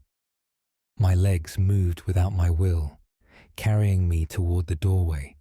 I fought against this invisible pull with all my strength. The light pulsed even faster, the humming growing insistent. I gripped the door frame and held myself inside the shelter. The figure in the light moved closer, gliding across the ground. It came to within 10 feet of my door. I saw its features then, though they made no sense.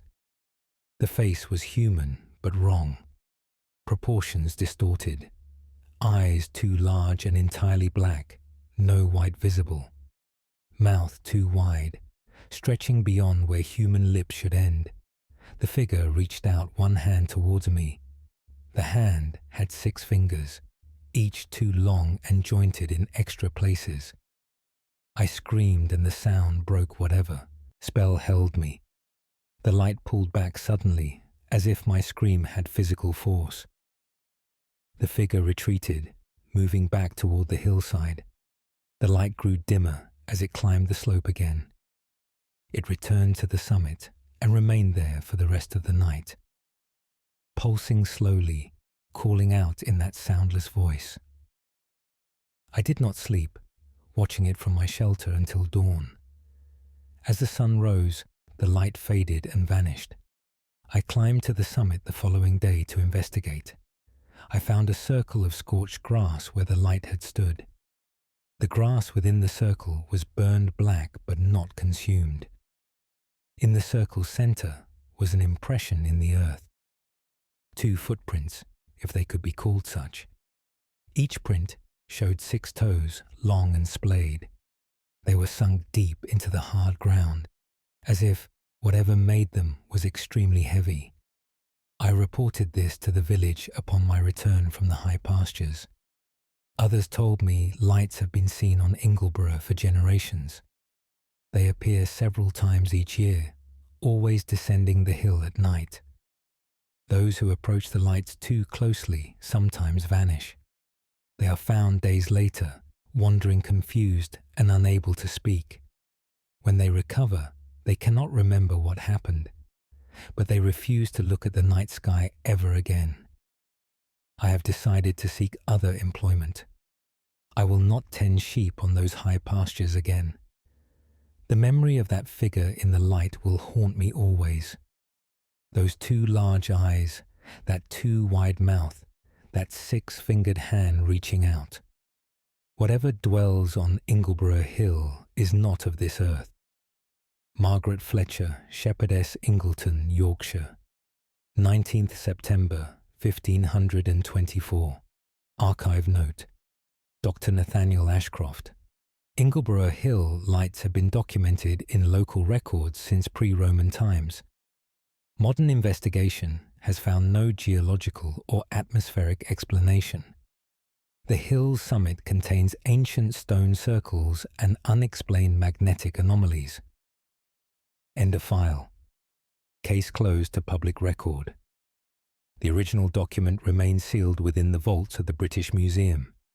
The NOA archive remains committed to documenting phenomena that defy conventional understanding. These cases are submitted for academic review and further investigation. Further access requires written authorization or curiosity strong enough to ignore the warnings. Until next time, these are the National Occult Archives.